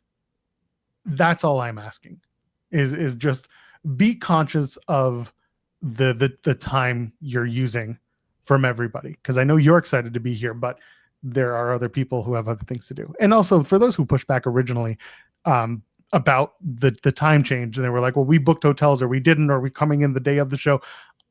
I said this very nicely. I said, with all due respect to your edge cases in this particular case, you're not every fan who was coming in for the show. You're not 10,000 people. You're probably 50 to 100 maximum. And so for that, it's an exercise on two sides. One is like planning ahead, which I'm not going to put it on the fans to have to reconfigure their entire plan for this because it was made way too close to the time of the show. But also AEW has to figure it out way earlier than they did for All Out for the time of the show. You can't just willy-nilly be like 2 weeks before the show, by the way, now we're at 3. If you booked a ticket to get into town for the evening, well, you're SOL. That kind of sucks. But also, if you're coming in for the night of the show right in, flying out, like, you're a psychopath. That's just me. Do all the shows in the afternoon. Please. And if WWE wants to put on shows in the afternoon, stand firm then. And then don't move back to 8 o'clock. Just be like, all right, assholes. Well, we're sticking with our afternoon show. Because then it will look like I mean, we already know what WWE's game is here. But if they specifically do an afternoon show just because AEW does an afternoon show, then it's like, okay, we already know what you're doing. You're really confirming what you're doing here. And then, do you have any last comments on AEW stuff before we talk about what happened in the evening? Very strong show, and overall a very good pay-per-view that had some great matches and some good stuff that they're setting up for the future, and good stuff by AEW. They always deliver on pay-per-view. At least most of the time they deliver on pay-per-view, and this was another time where they delivered on pay-per-view. And then let's see AEW Wrestlepalooza, where you can't see John Cena ever again after that show in Indianapolis. Boy, I don't know where to start. Should we start section A, B, or C? I mean, let's start. I should ask Andreas if he wants to come on this show. Hold on. You should. Let me DM Andreas. Let's see if he'd like to join us on this show and get his immediate reactions to this. Hold on. I'm very interested. It's been almost 2 years since we've had Andreas on. True. And the show wasn't in Vegas, so I don't know if he's gonna have time for us. Wasn't he on after an AEW show too? It was May. It was Double or Nothing. It was Double or Nothing, I'm pretty sure. Yeah, it was Vegas, yeah. That's so funny. Andreas, I don't know if you have time or want to join our show, but we're live. Chad is mentioning, I'm putting it on you guys in the chat, but it's not fully on you. Chad is mentioning your review, which I thought was great. Didn't know if you wanted to pop on and bullshit with us. And just give him the link. Appreciate it. All right, there we go. Amazing. If you don't know who Andreas Hale is, he is a fantastic writer. He does a lot of boxing content, but he also covers wrestling and is a wrestling fan. He's been on our show before. Just a great person in this space. Great interviewer, great writer. He's always welcome here. So yeah, if he's able to join us, that would be great. Love to see him. So it's 9 a.m. there. You okay? He's up because I've seen. That's right. He's reacting. Yeah, I've seen some of his tweets where he's reacting to it. So I know he's seen the reaction to his tweets. Yeah, people are they're saying, oh, ESPN graded it as a C and everything, and they're not attaching Andreas's name to it. You know, there's someone who wrote that. It's not just like ESPN AI who put that out there.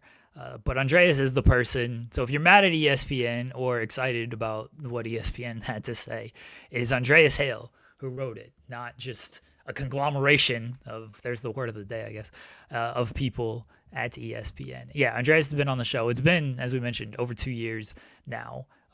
But he's a great dude, and he's been covering wrestling and boxing for a very long time. And I don't think that anyone should be surprised that he maybe gave this the grade. Although I do understand where people are like, oh, they're a media partner, so what's going on here? Like, I understand that sentiment, but yeah, it's Andreas' opinion. What are you gonna do? Conglomeration does in fact start with a C.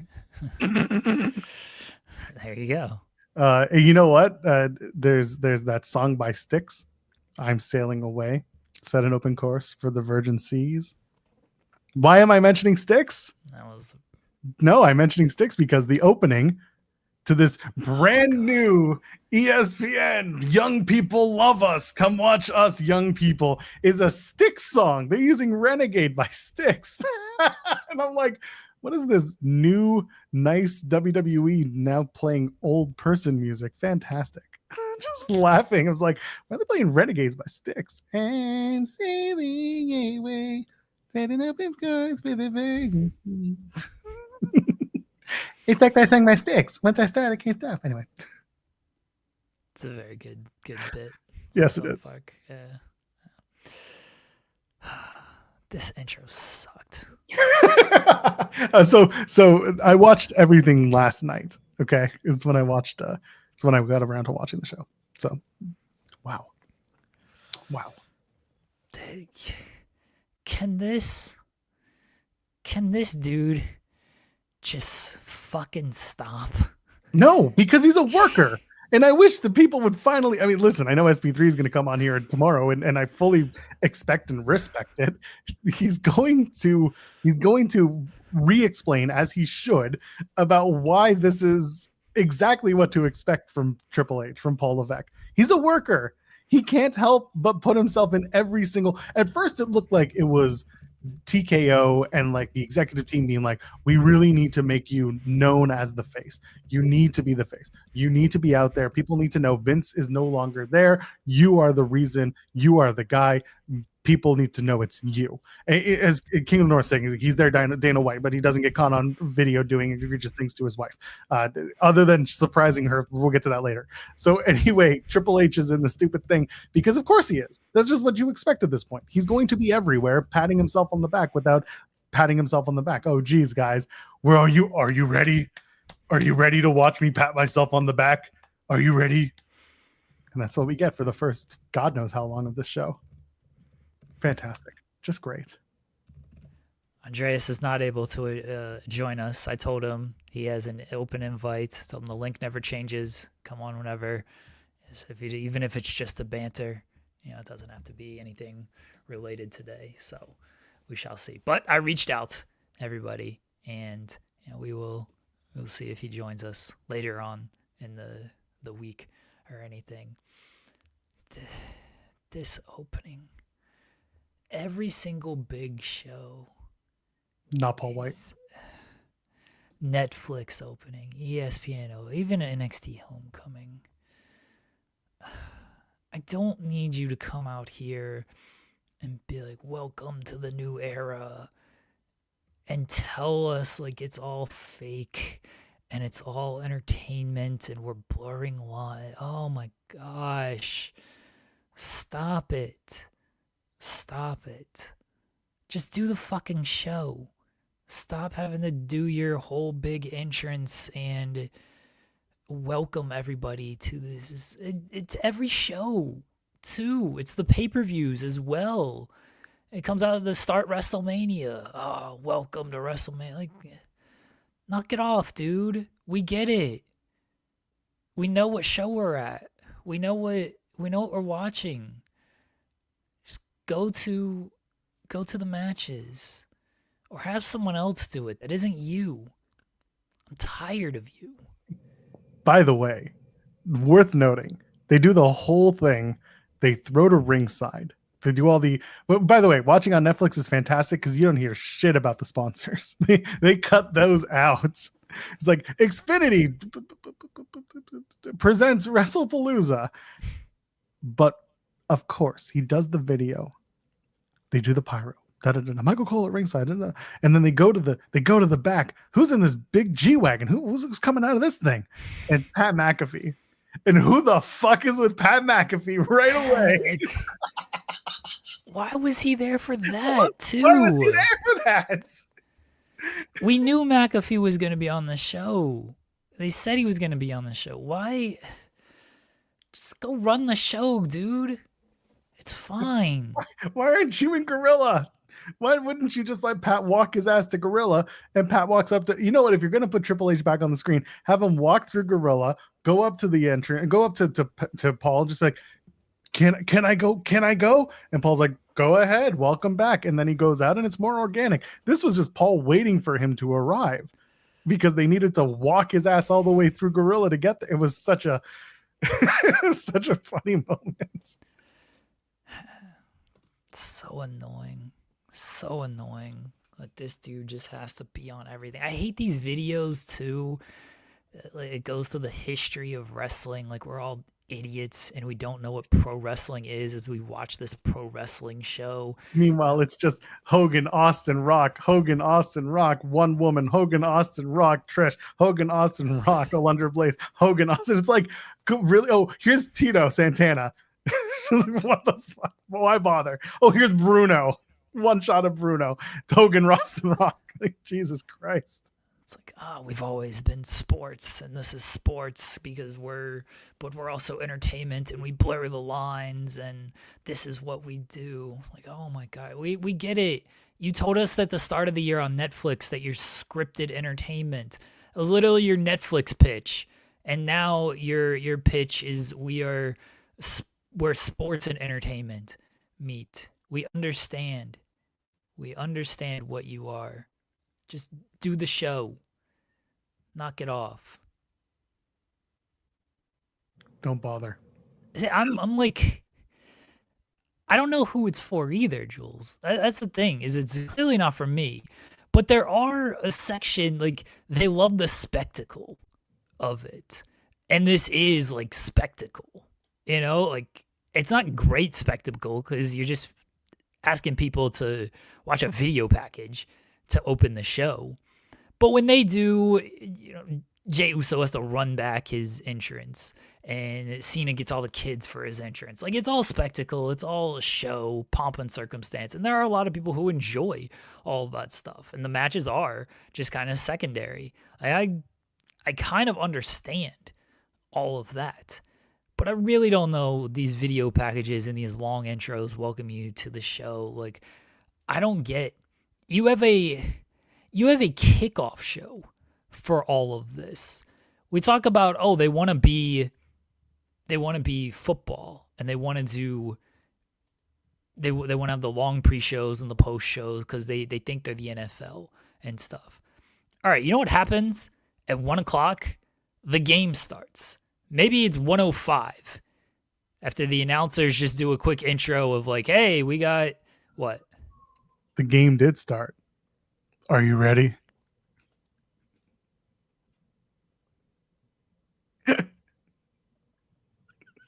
Joel is feeling himself too much today, folks. We got to knock him down back a peg. This isn't good for the show. Joel's way too in his bag today. I don't know about this. It was good, though. You got to admit. Yeah. But you know what I mean? Like, the game starts at 1. Gary Bettman ain't coming out before every game. Or who's the NFL commissioner? Roger Goodell ain't coming out before every game. Like, welcome to the Chiefs and the Eagles. It's like, yeah, we fucking know what game we're watching. Stop it. Stupid. I hate it. I hate this man coming out to start every single show. Video package telling you, hey guys, what you're watching is scripted entertainment. Dumb. Do this during your pre-show. You have a 5-hour pre-show. Do it then. Take the last 15 minutes of the pre-show and do your whole nonsense where you welcome everybody to the show. Don't do it during the pay-per-view. It was so bad. He shows up at Homecoming. He showed up at the ESPN launch. He showed up. He's probably gonna show up on Raw tonight. You know why they haven't announced anything for Raw? Because Paul's gonna do the show for 2 hours. If he opens this show, I'm gonna. He's got to practice. He's got to practice for his next time on Kill Tony. That's why he's got to get ready for the next one. Sounds bad, doesn't it? Anyway. If he opens Raw, we're not reviewing Raw tomorrow. If he opens Raw, I might even go as far as if he appears on this show. I don't even care if it's a backstage. I don't even care if somebody's there. They're doing the entrance, walking through Gorilla. I'm tired of this man on this television show. Stop appearing. And then the opening match. So first of all, my favorite shit in the world. Show me a better combination than John Cena and little children in his entrance and everything that comes with it. John Cena comes out with a bunch of kids, little kids, very excited. He had 40 kids for every time Lesnar was named in the lawsuit. So everything went, and he comes out, he does that, and I'm just like, all right, he's losing this shit, ain't he?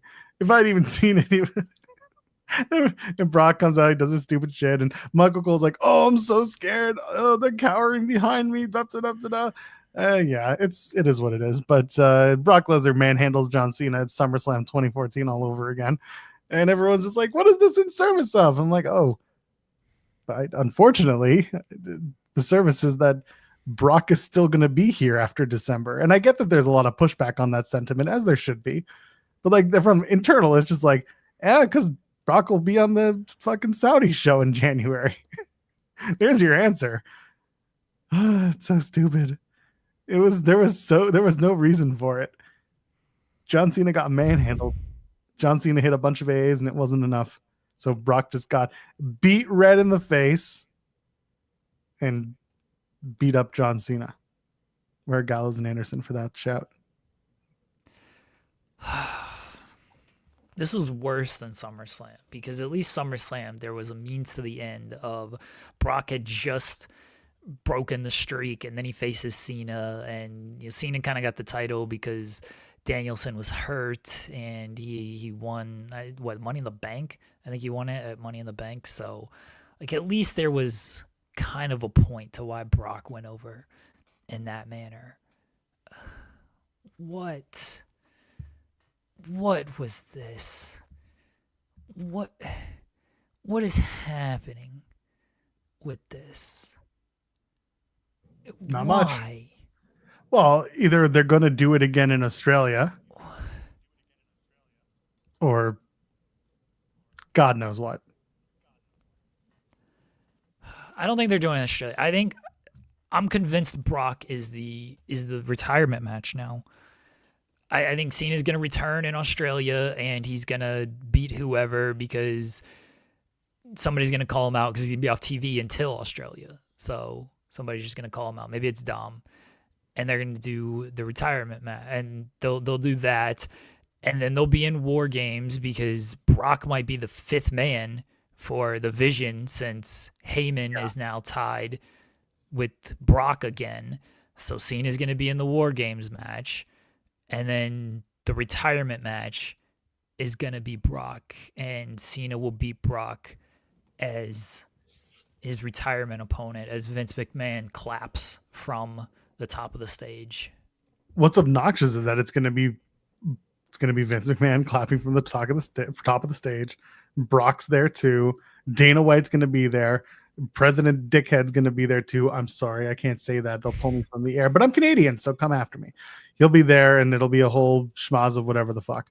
So, yeah, that wouldn't actually surprise me. But, God forbid John Cena get a proper retirement. They really, really screwed the pooch on this. We thought it was bad when they did everything at WrestleMania and past that. If this is the way they're going, you want to talk about dropped balls. You want to talk about fumbles? Like, and I know that fumble is not like everyone's like, stop using fumble, stop using. No, this is a legitimate fumble. If this is how John Cena's career ends, and it won't even matter who wins at that point in that match in December. It just hasn't been good, and there's no way to make it look good at this point because they just haven't tried. And I get that I get that there have been other retirements that have fallen short. I think King of the North mentioning, Baron Corbin getting Kurt Angle's last match, and Kurt wanted more, and I get that. But Kurt is not John Cena. Kurt wasn't an absolute monster money-making machine for this company. John Cena is that guy. They call him the GOAT. They literally go out there and call him the GOAT. They put everything behind him. They give him that stupid entrance every time. He likes it. It's fine. It's amazing to me. But also here's the other side of things. And it's like, I'm not gonna absolve John Cena of all this either, because while he may play all the cards in front of him, he can say no. But also, we won't forget that John Cena is his relationship with Vince McMahon is very complicated. He's like a father to me, even though he has a father. He's like a father to me. He's done a lot for me. So for him to want Brock and then have the relationship with Vince, it's like, this wouldn't surprise me either from the John Cena perspective, where he's just, happy to do things for the guy who set him up for success. So it's silly. It's frustrating. John does deserve better, but I think maybe in some people's minds, maybe even including his, this is the best finish to his career that he could think of. But we won't know, and maybe we'll never know, because John doesn't always speak as candidly about those things. But retirement could change his mind, but I don't know what his feelings are going to be going out of that. John needs to get drunk and do a podcast and give his real thoughts on all of this stuff. Like this wasn't good. It felt like, besides being trash, when Brock returned in 2012 after Cena lost to Rock and he had to rebuild himself, and they did the match at Extreme Rules and Cena won, which was a dumb booking decision. It felt like this was like a make good for that. It's like, God, this is how it should have been done 15 years ago when Brock returned. And we're gonna appease Brock Lesnar here. Brock's going to be off TV because he's going to get suspended for attacking Corey Graves and a referee, because they love doing that old chestnut when it comes to Brock. I've said plenty about this retirement run for John Cena. It's been terrible. I don't know how you have a John Cena retirement and these are your bright ideas to try to give him a proper send-off. Just having him lose to people that he faced a decade ago. The build-up to it wasn't very good because Cena wasn't on TV enough. And then Brock was on TV. You wasted time with the R-Truth stuff. He's driving now, by the way. You wasted time with the Logan Paul stuff. Just, how do you have John? It's John Cena's retirement. John Cena's retirement. It's a layup. It is very much a layup with John Cena. And you've screwed it up twice already in this year. Because you did the heel turn, and then the heel turn was so bad, you had to just do an about babyface turn. And now you've screwed up the babyface turn. He has 5 appearances left. Like, people are saying, what can you do? We've kind of laid it out. I think he does something at crown jewel. He just has a match. He gets called out. I saw it. Maybe somebody spends the next couple of weeks. The thing is, he didn't get his stretcher job. He just walked out on his own power. Yeah, that It's not part I was like, like, okay. yeah, it's not like he was stretchered out or anything. So somebody calls him out for the next couple of weeks. Like, see, John Cena doesn't have it. Told you the goat's washed. Could be Dom. Should be Dom. Should be, but it probably won't be. Should be those 40 kids. and then they should bring back the Make-A-Wish kids from WrestleMania 39. It's gonna be. Oh my god, I hate myself for saying this. Let's go. It's gonna be Austin Theory. Back from injury. It's gonna be Grayson Waller. Grayson Waller would actually be good. It's gonna be Austin Theory. It's gonna be Austin Theory. A-Town Down Under, baby. Oh my gosh. It's amazing. It better not be. It better not be Austin Theory. Big fan. Big fan. So they've got that show. They got 2 Raw episodes. Leading into Survivor Series, by the way. So one of those will be him joining a team, and the other one will be him being laid out by that team or some shit. Yeah. Yeah. Assuming that he's going to be part of a 5-on-5 All-Star versus what looks like the Vision with Brock Lesnar. Because again, if Paul is going to be aligned with Brock once again, it only makes sense that the Vision will be joined by Brock Lesnar. Yeah. And then he's got the last match. I know they said that this was the last time John Cena and Brock. They don't care about that shit. Yeah, they'll do twice in a lifetime, baby. Yeah, they'll do it again on here. Like, otherwise, I don't know who his last opponent is. Brock makes the most story sense, which is very unfortunate that he makes the most story sense right now. You guys are saying Gunther. I mean, so that all came through because Work Wrestling, after the Gunther Goldberg match, mentioned that's not the only retirement match Gunther is going to have, and that's where the Gunther rumor really started to pick up. And Work Wrestling has usually been pretty good, but also they took a long break, like a year away from that account. So is it possible that Gunther was discussed? Absolutely. Is it possible plans can change? Again, absolutely. Gunther hasn't been on TV yet. We also don't know the severity of the injury and repairing that he had and how long he's going to be out. So like, it's possible that both things are true. Could have been in conversation, could have been planned, it could have been changed. We don't know, and we won't find out until that reporting is out there and John Cena's final opponent is announced. Yeah, maybe that was the plan in July when Gunther was around and retiring Goldberg. Stuff changed in August when Brock Lesnar returned. And so they could easily change the John Cena last match. He's having his last match in friggin' they've already changed They've already told you what's happening. Location though. Yep. Because his dad was like, yeah, it's in Boston. And then they were like, nope, it's in DC. So they'll easily change his opponent. Don't take in what June is going to be or July, what the plan is going to be for December. They don't know. They being WWE.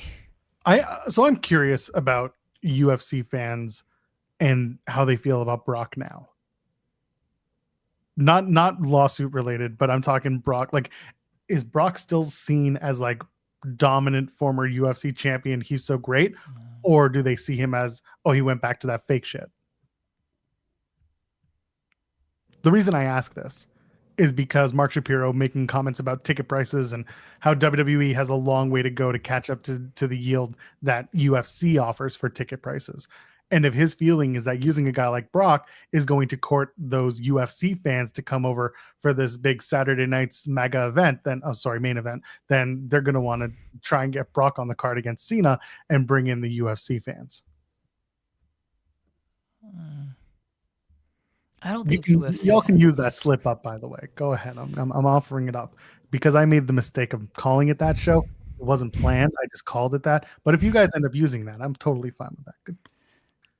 I don't think UFC fans care about Brock. Well, that's why I'm asking. Yeah. I mean, maybe they do, but it was a former champion and everything. But I don't think they care. And I'll kind of offer proof that they don't care. No one gave a shit when they did Brock and Kane. No one cared about that. And that was supposed to be. That was also, they were doing it in Saudi. Sure, but no one cared when Kane came out at the end of the first Fox show. It's not like that led to an influx of people of like, oh my gosh, Cain Velasquez is here in WWE. He's going to face Brock. It's like, well, I saw Cain Velasquez kick Brock Lesnar's ass in a UFC fight. I don't need to see them do a wrestling match. And no one cared when they did that. Now we're talking 10 years later. Not quite. I know it's not quite. It was 2019. But now we're talking 6 years later. They don't care about Brock in the UFC. No, I don't think UFC fans are watching this. They might be watching for other reasons, but it's not because I want to see what Brock Lesnar's doing in WWE. So King Potato asking me, you think the president will be in attendance? You will get a very good idea for sure. Like the general feeling is yes, because they're in DC and look who it is. The one big tip off I'll say is that if media starts talking about how they're going through large scale background checks to be there, then you will absolutely know that the president's coming. This was why going into Vegas Mania, that rumor going around he's going to be there, I was sitting there being like, no, he's not. No one's contacted me for extra forms of identification. No one's done a background check on me. Nobody's done anything with my information that I would suspect for a high level member of state to be at an event of this magnitude. There was no extra security. Everything was as the same. That's why I knew he wasn't going to be there. For this one, if he's there, you will absolutely hear from our media being like, there's a lot of hoops to go through to get here. I'm not talking wrestling media specifically, like, and because we have friends who are outside of the wrestling media bubble. If any of them are saying like, we got to go through a lot of hoops for this, then they know what's going on. So keep an eye out and keep an ear open for that, because we'll be, that's what I'm listening for. Yeah, I think there's a possibility he'll be there. I think there's a possibility Vince will be there, whether or not he's on TV. I don't know, but I actually expect him to be there. Yeah. No, so do I. I expect all of TKO, Dana, them all kissing the ring for sure. Wolf. But hey, it's okay. Did you bring your EMF band? Did you bring your electromagnetic field taped to the ring just right there? Like, oh, everyone's going to be okay. No one was wearing the necklace, so no one was truly shielded for this event. Everyone got EMF poisoning. Especially Jey Uso. How did he bleed? I went back multiple times to watch the footage. What happened? What did he hit himself with the chair? Is that what it was? Because he was like, I saw him swing down, and then I saw the blood, but I was like, I went back to watch. I'm like, did he catch himself? It looked like he caught himself with his own arm. It didn't look like it was there. It's very quick, but yeah, he swings down with the chair, and his head kind of goes down. The chair bounces a little, and it catches them. It wasn't good. Yeah, I was so shocked. Rough. I felt bad for him because he got yeeted by his own chair. That the tag match was fine. LA Knight wearing an LA Knight patch on his referee jersey popped me. Thought that was very funny. I think he's done that before, but it was good. Yeah, Ken mentioning the EMF stuff was shown but not mentioned. No, they didn't want to do anything with that.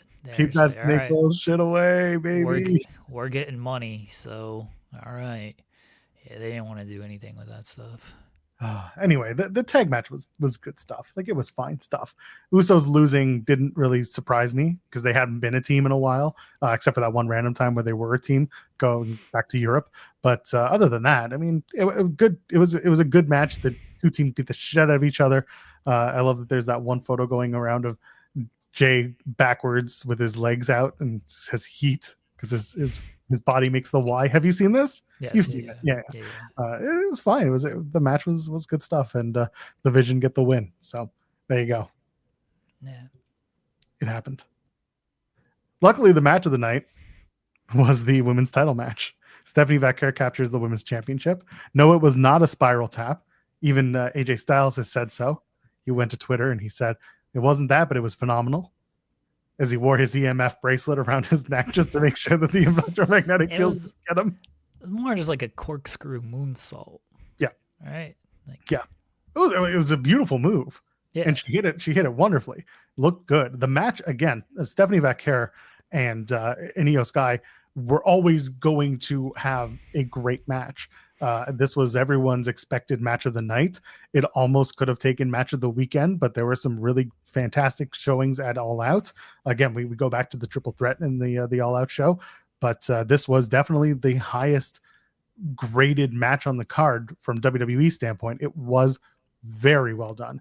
Stephanie Vaquer winning is I don't think there was a wrong call for either person to have won, but Stephanie's fresh. They're opponents for her. I like that they're putting the rocket on her and letting her do it. So Stephanie wins. What did you think of the match other than what I've said? Or just say more of the things I said? Well, now she won't wrestle for 50 months. So that's unfortunate that she's the champion. Hopefully not for the reasons others have not wrestled for several months. When she said I was sick for a while, but I'm good now, I'm like, uh-oh. It was a fantastic match. It was definitely the match of the night, one of the best matches of the weekend as well. And I even think they have a better match in them. Like, it did feel like they could have hit another level to me, which is a testament to both of them, and is that I already think this match was great, but it probably could have another level if they needed to. I'm glad there was no shenanigans with Asuka, Rhea, people getting involved, everything. They just straightforward match, did what they needed to do, just go out there, kill it, and that's exactly what they did. And it was everything it should have been, and the respect afterwards was nice to see. Didn't need to be someone attacks somebody else, someone gets upset. It was just two women paying respect to each other for having a fantastic match. I was a big fan of it. Thought, again, it was the match of the night, easily, for WWE. Yeah. Stephanie McMahon. Shocked. Was this next? I don't know. I'm not going in order. Oh, okay. Well, no, I think it was next. Because no, it was the mixed tag that was next. Okay, do you want to? Okay, you're right. The mixed tag was next.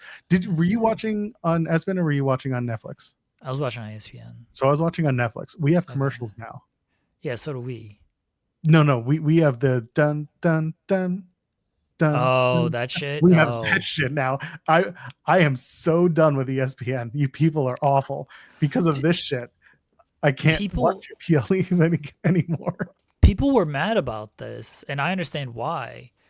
Because, all right, so I had Peacock before, like everybody did, but I had the low tier of Peacock. So I would get the commercials during, the video packages and everything, which, fine, I get it. That's the tier list that I paid for. I understand that. But I know the people who didn't get the tier list or were on a higher tier, they didn't get the commercials. They got the video packages and whatever they were doing during the commercials for their Peacock.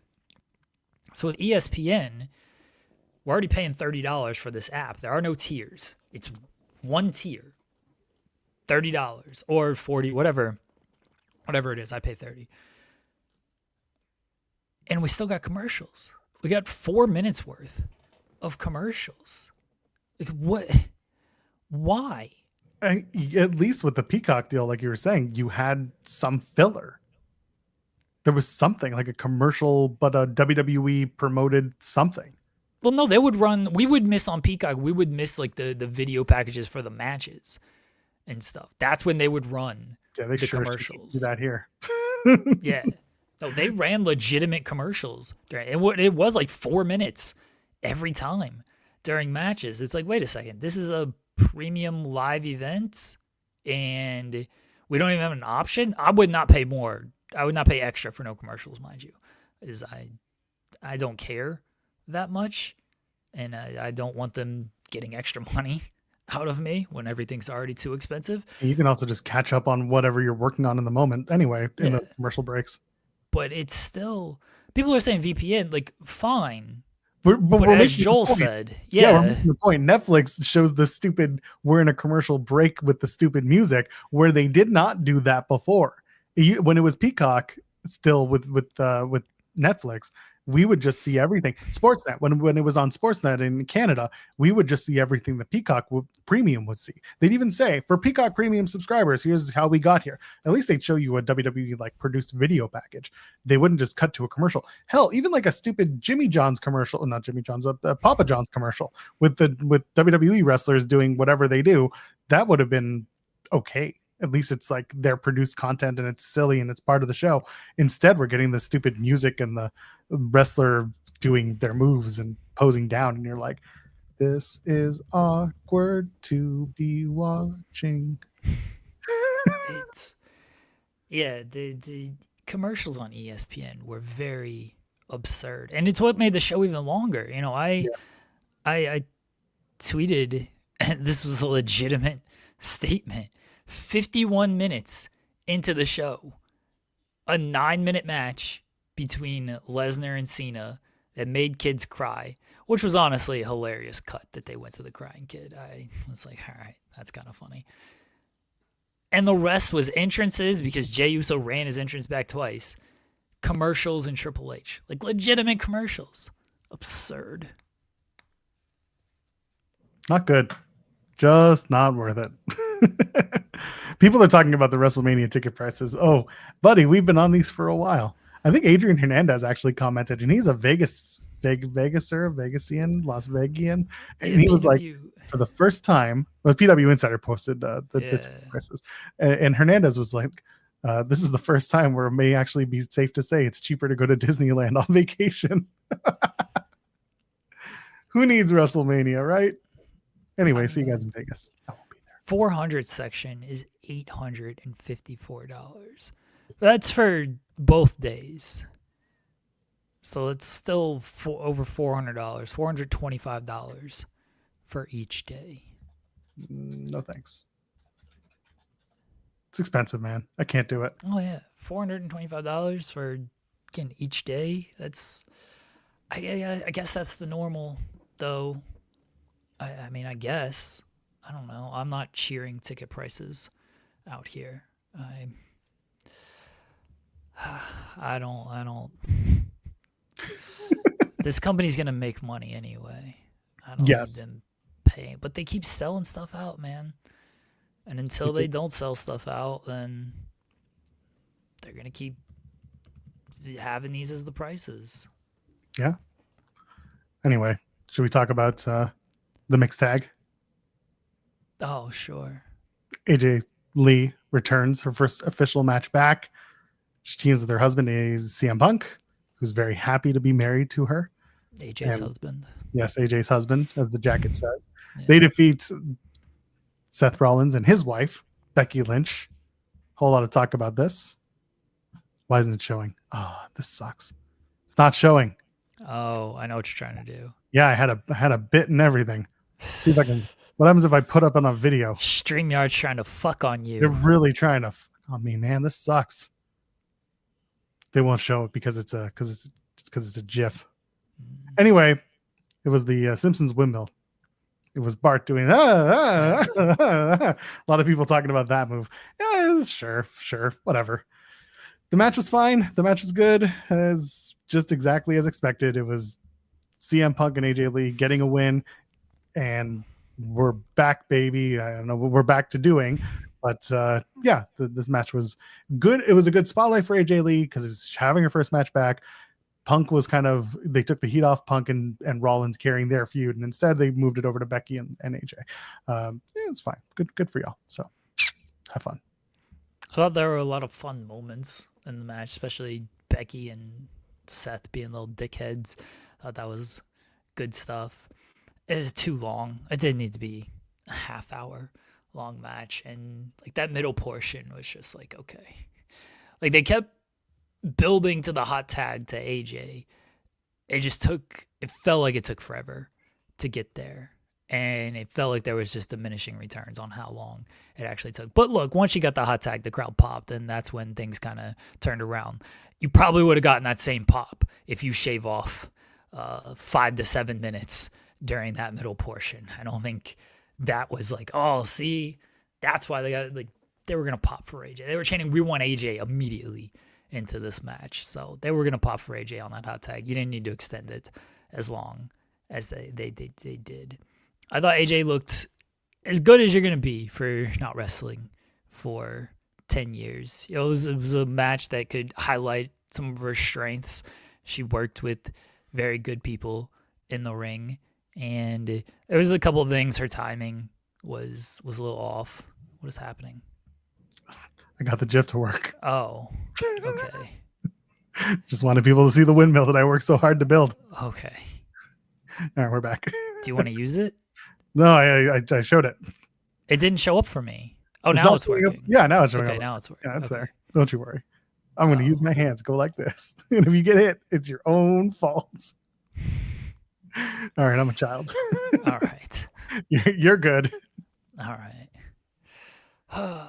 So anyway, yeah, I thought the match was very fun and as good as you would hope for, given how long AJ had been away. Not surprising that her and Punk got the win, and we'll see what comes of this. I imagine that AJ might face Becky next. We know Seth is facing Cody because they got to do the dumbass Crown Jewel Championship match. Which, by the way, people were saying was going away. It looks like it's back, baby.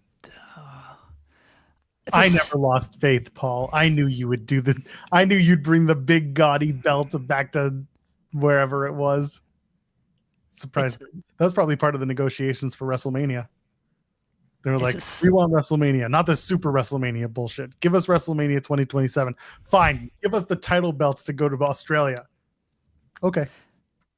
It's a stupid match because you just step on stuff that you're doing. It's just dumb. I think Stratton and Vecker will be good. Seth and Cody have plenty of history that you can play on and everything.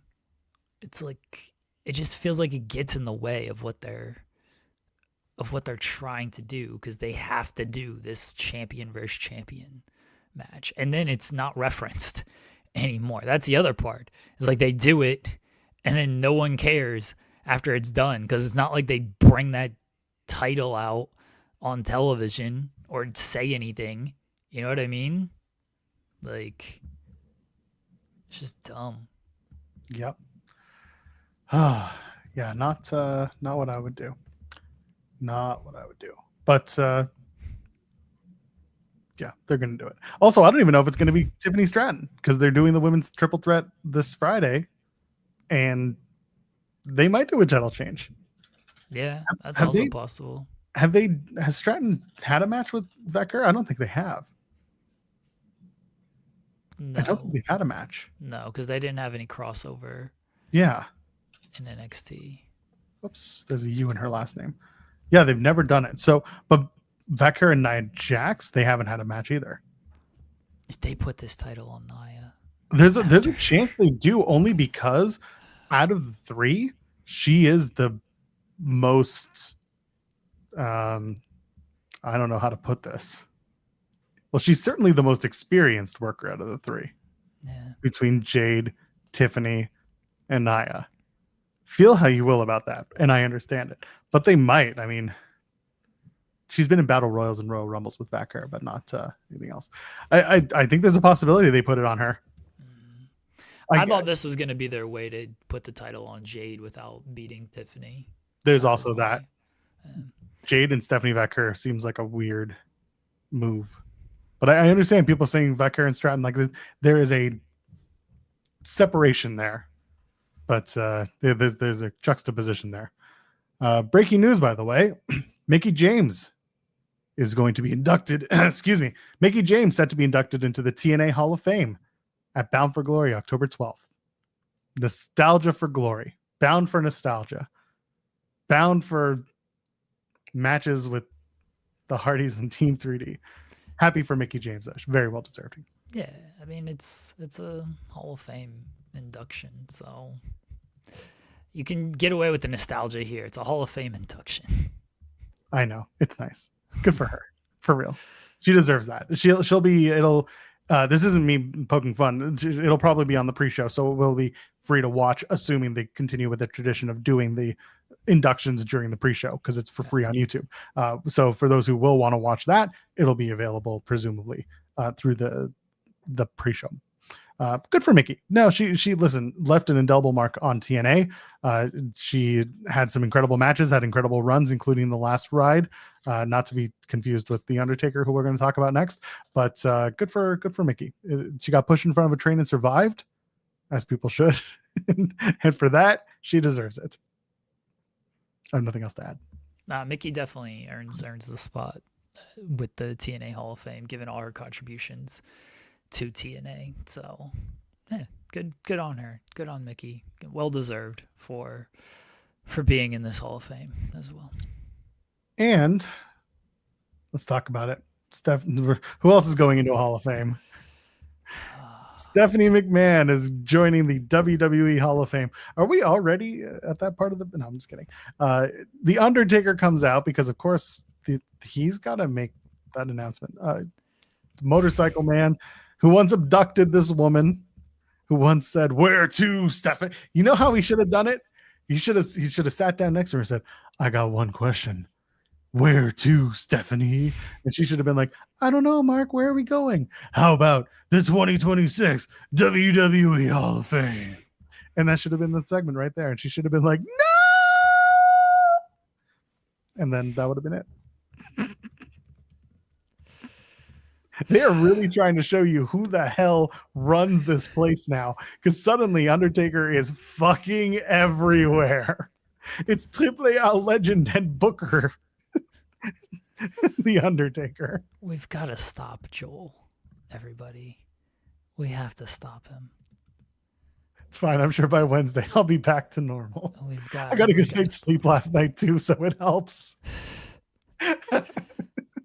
That segment was such garbage. Oh, he just comes in. Mind if I sit? I never sit on this side of the aisle. You should. It's fun. I thought he was doing a comedy routine at first. Who's on first, Stephanie? I was like, are they just doing crowd work with the Undertaker? Is this his new one-man show? Hey man, welcome to One Dead Man Show. Oh, good. SP3 saying you're going to talk about the 92nd anniversary show. Good. Please do. I heard a lot of really good stuff out of that. I haven't had a chance to watch everything, so go. Amazing. This was dumb, but sure. Stephanie's going into the Hall of Fame. It's all to pave the way to Vince going in the Hall of Fame when they go to Saudi. Maybe it was the Wrestling Wind Down pals who were talking about the fact that I think tickets for Hall of Fame go on sale next week, and they're just really trying to get a leg up on it. Yeah, there you go. Yeah, tickets go on sale this week. It's a strategic way to get some sales for pre-sale in general. Billboard's already running in Vegas for the sale, and she doesn't remember doing them last year. So shout out to Lo from Wrestling Wind Down. They're talking about that one. So this is their way of getting ahead of it. Sure.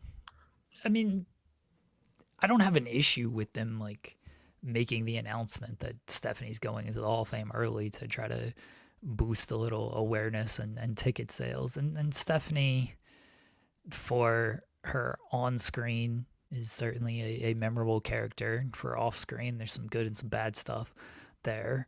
But sure, Stephanie, it's a fake Hall of Fame, so Stephanie deserves to be in there. It's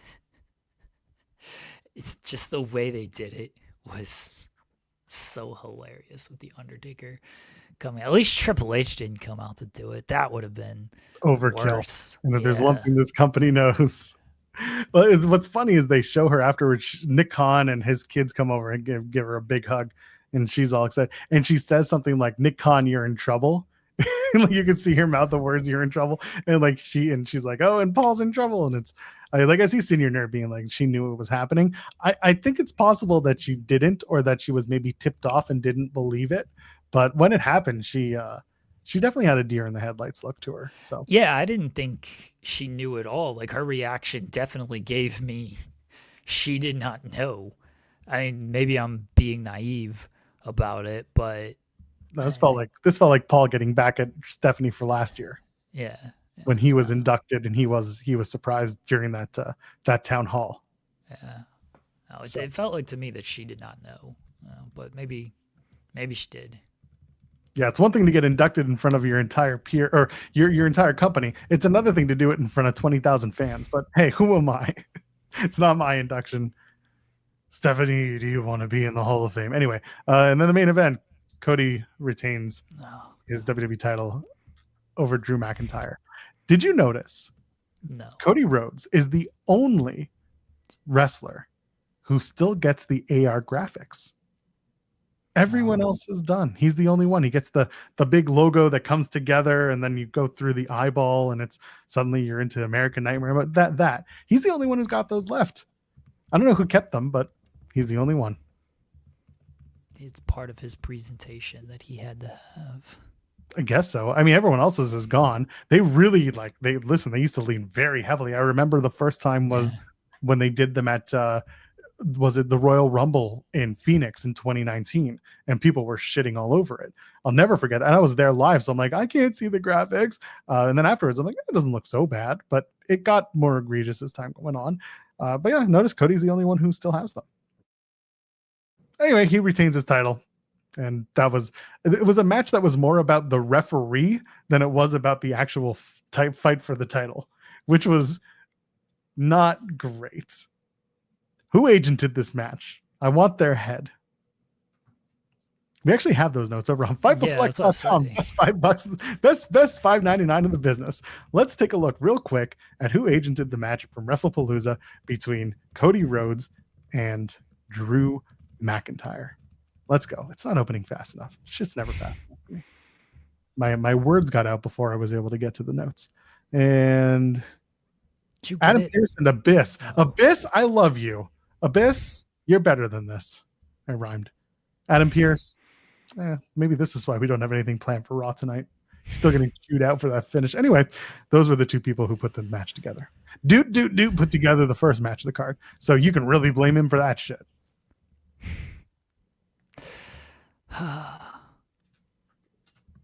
I'm over this Cody run. Steven Jensen's ears just perked up. Well, I've been saying this. Jensen knows this.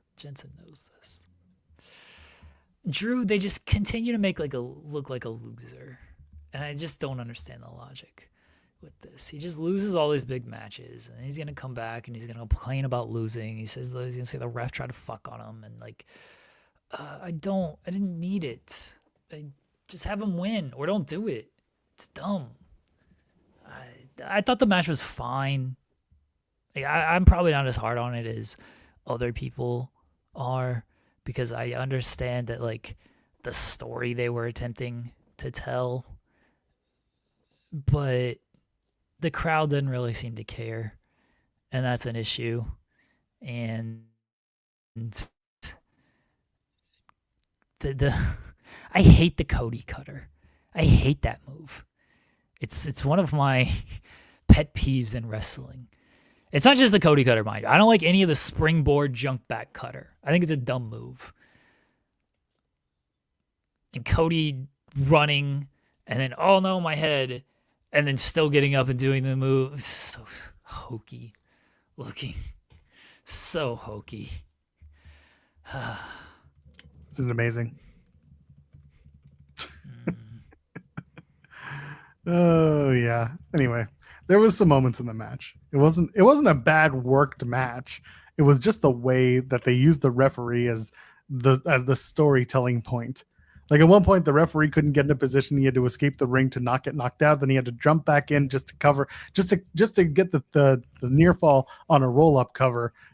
It was not good. A lot of arguing with the referee. He wanted to do the Claymore through the table, which would have been a perfectly legal thing to do. But the referee was like, no, you can't do the thing that you shouldn't do, but you can still do because it's still technically legal within the confines of the match because this is a stationary thing that exists in our front row area. You're not. Anyway, again, just not logically sound in the moment. So not willing to give them as much here. Yeah, it was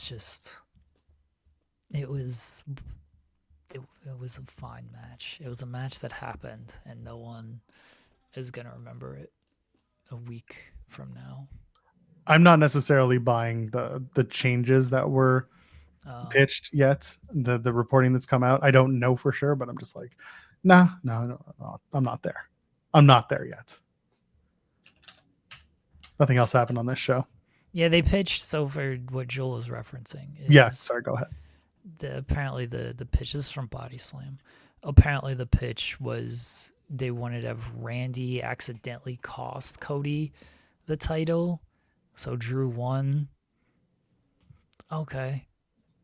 I mean, I would have been more okay with it just because Drew would have been winning, and I would have preferred Drew winning. But all right, sure. If that was the pitch, then they obviously didn't go with that. So what can you do?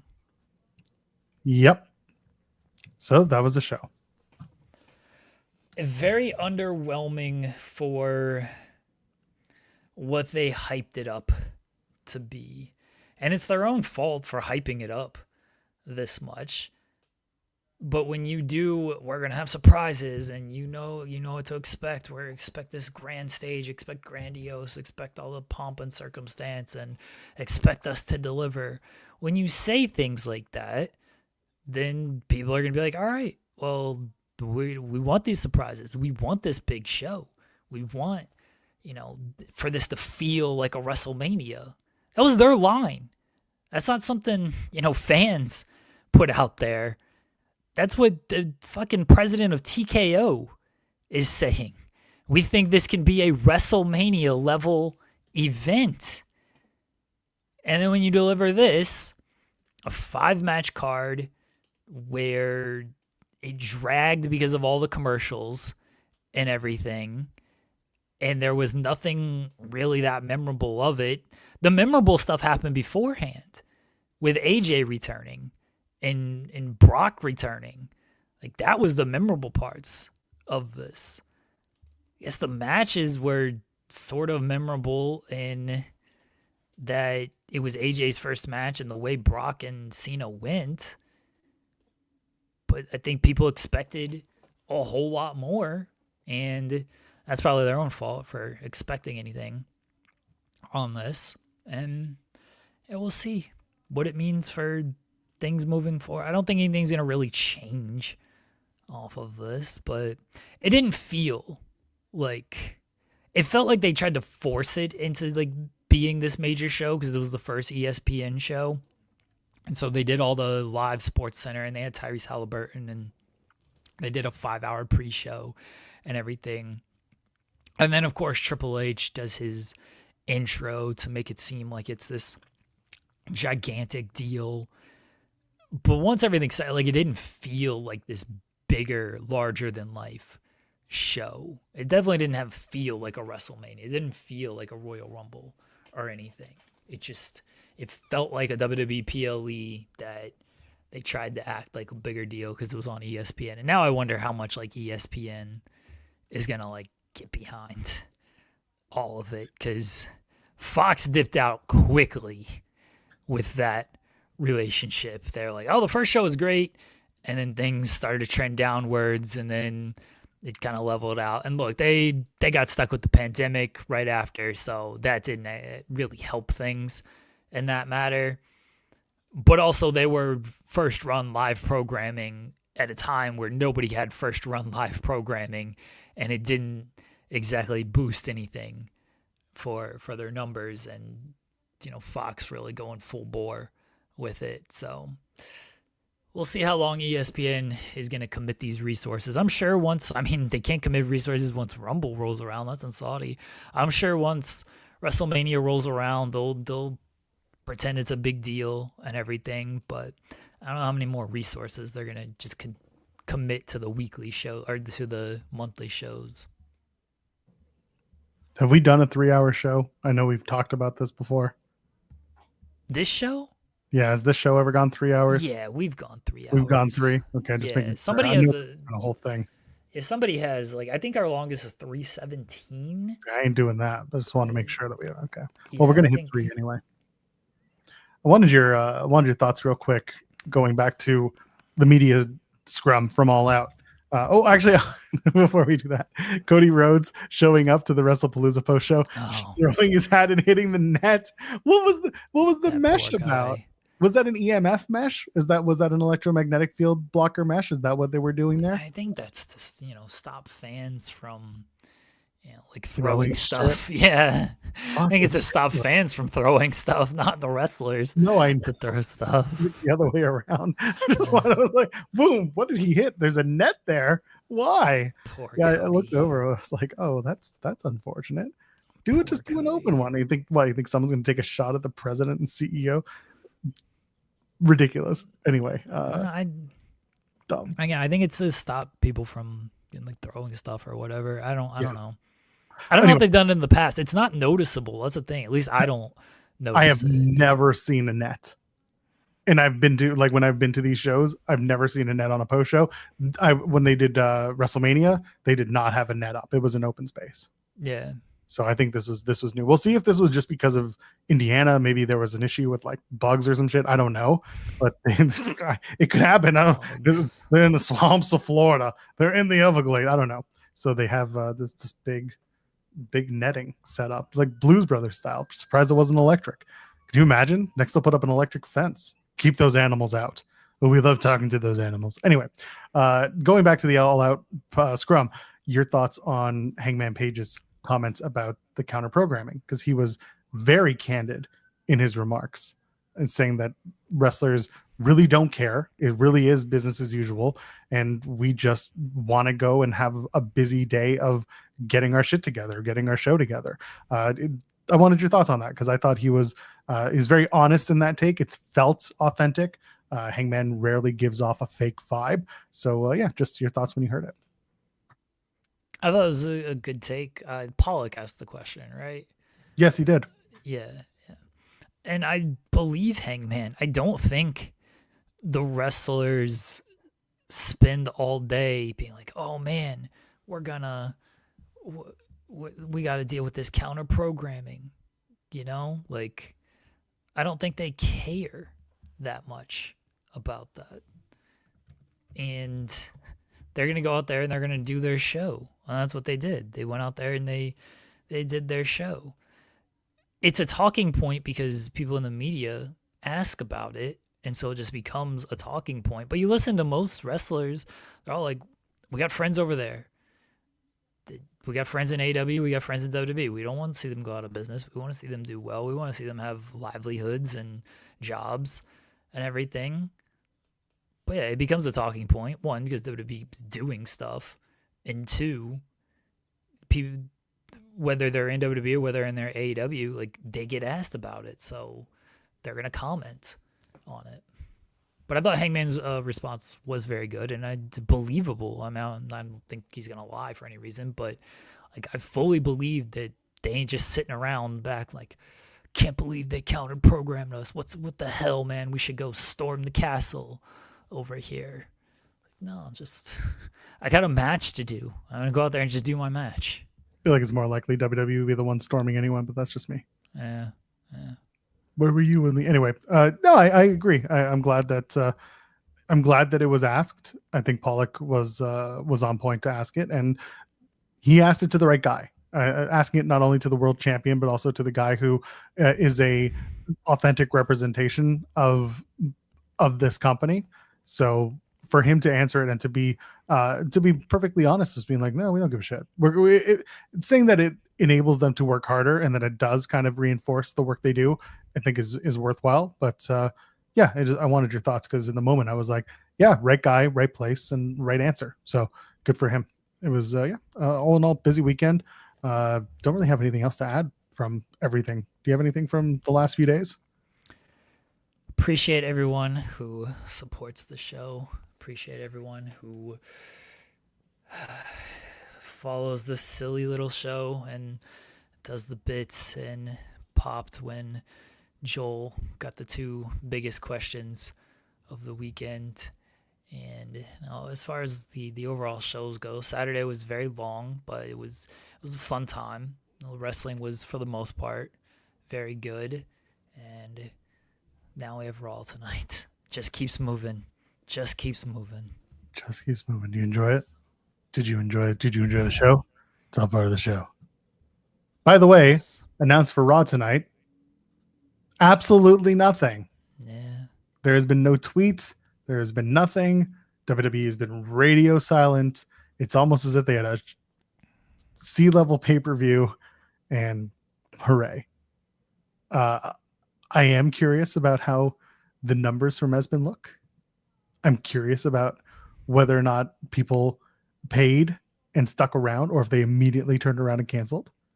I am curious about what it will look like as ESPN puts together packages with providers to allow for ESPN to be part of their packaging and not have to pay a standalone $30.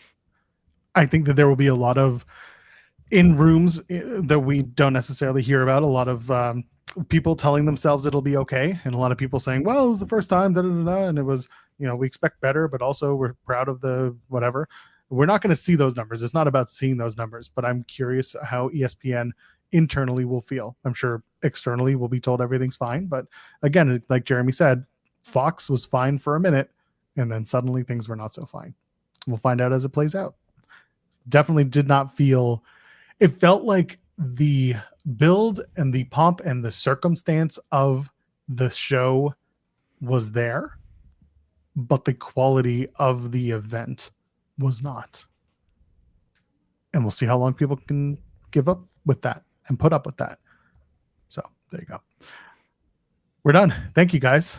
We had a busy day, and we had a busy week ahead. Tomorrow we are scheduled to be joined by MLW's Cruel. Going to ask him about crisscrossing the globe. Really just two countries. But at least he gets booked, unlike that other guy who tried to tell me otherwise. Forget that guy. But Cruel will join us from MLW. What's the schedule on that? Is that 11 a.m.? 11, yes. 11 a.m. SP3 will be here with Jeremy to ask all the hard-hitting questions and talk about all the hard-hitting shows, and probably not talk about WWE RAW, because it feels like it's going to be 2 hours of Paul Levesque's best of at this rate, because they haven't announced shit. We're going to go off the air. They're going to announce stuff. That's just the way it goes. Get ready for Braun Breaker and Jimmy Uso, everybody. Honestly, would not be surprised. Then Becky's going to crash out, and AJ Lee's going to be like, give me a title shot. And Becky's going to be like, sure, Australia. Anyway, does the show start at 7 tonight? The show starts at 7 tonight. 7 Eastern. So there you go. At least you got one thing to look forward to. Leave a thumbs up on the way out. Tell your friends about the show, or don't. If you do, at least make sure that they're friends that will tell their friends to tell their other friends that will tell Aubrey Edwards that maybe you shouldn't listen to the show if you could. Until then, thanks for joining us, ladies, gentlemen, friends beyond the binary. We're back tomorrow at 10 a.m. Eastern, and we'll see you then. Cheers.